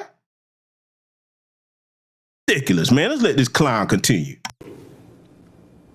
But somewhere along the way, he has to sit down and talk to the black community. You can see all the white people around Will Smith all you want to. Shut your bitch ass up, because see, until you ask Dana White to apologize, and look at this. Boy, you know what? I'm going to make a meme out of this screenshot right here. I'm going to get this shot. I sure am. You know what? God damn it. It's going to be a meme coming to this right here. I want y'all to look at him sitting up here with his hand paused. You know what? Let me go ahead and get that screenshot. I'm going to fuck him up. But expect a Stephen A. Smith meme coming. I'm going to get ignorant on this one. Hand up in the air, pose like a bitch. You should have to apologize to the black American community. Go ask Dana White to apologize to white America before you talk to us. And salute to my good brother, Project Leroy, for the Cash App. You damn right, man. I'm over cooking over here with this Foundation of Black American Truth Grease tonight. I had to do it, brother. You know, I don't often do broadcasts like this, but sometimes you just got to pop out and show niggas. And we going to have to show these types of disrespectful bastards like Stephen A. Smith. We got one more to deal with, though, so I'm going to let this little Sambo finish up here. Black folks have loved and revered this man for decades. He was the closest thing to perfection, as his friend Charlie Mack once told me. For decades. Everybody makes a mistake. This is not hatred. I love Will Smith still. But you got to have a conversation as to why you did that. And when you're apologizing, and when you're getting emotional, and when you're thinking about all the lives or the people that you've affected, it's primarily us as black people who have loved and supported you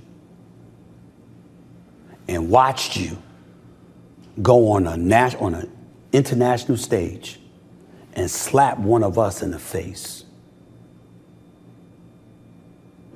and tarnished an historic event for one of the great black producers of modern times in Will Packer, possibly costing yourself and Antoine Fuqua an Oscar for emancipation along the way. I'm not going to say what you did to the comedic community. Hell, Jim Carrey spoke about that along with various others. We know you wouldn't have smacked Ricky Gervais. He should have smacked you. Bill Maher, Bill Burr, or a host of others. We know you wouldn't have done that.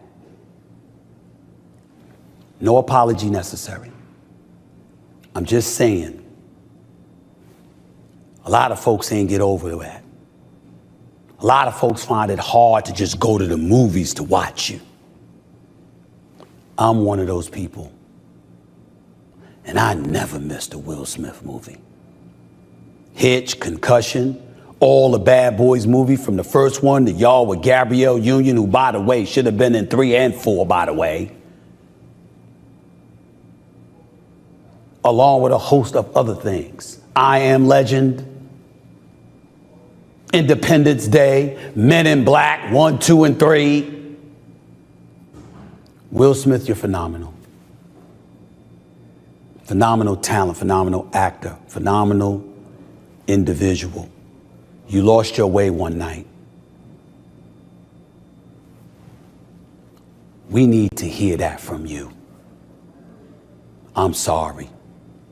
That's what I need to do before I look forward to seeing your movies again, more than seeing a sit down. Whole ass nigga, don't nobody give a fuck what you think. Don't nobody give a fuck what you think.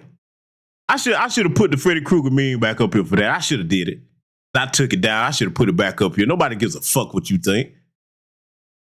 Nobody care. You and them folks that whose ass you kids are the only ones still talking about that. But congratulations to our brother Will Smith and Martin Lawrence, and may more success come, because see, regardless of what happened within our community, we handle it in-house. We are not perfect, nor should we have to live up to a perfect standard, okay? That doesn't mean we condone wrongdoing, but at the same time, there's no other community that has this perfect standard. White people get into it all the time, and that's not the first time something that's happened at an award show. White people stay showing their ass. It's just not talked about in the media like this. So actually, Steven, you was hating, little bitch ass nigga. You call yourself bringing up something that's old news. You don't call no shots with us. But see, we got one more piece of business to deal with that. I'm going to play this because, see, I got to give them folks that work on this too. You don't dictate terms to our community. I want y'all to listen to what Rob Schneider had to say here. Let's get into it. Will Smith is a twat. Oh, I liked him. Will Smith has been hiding the fact of who he really is, and it was exposed that night. That he's really an asshole. But I wasn't allowed to say anything at that time because we were part of the committee that was supposed to punish him. And how do you punish him? Wow, wait.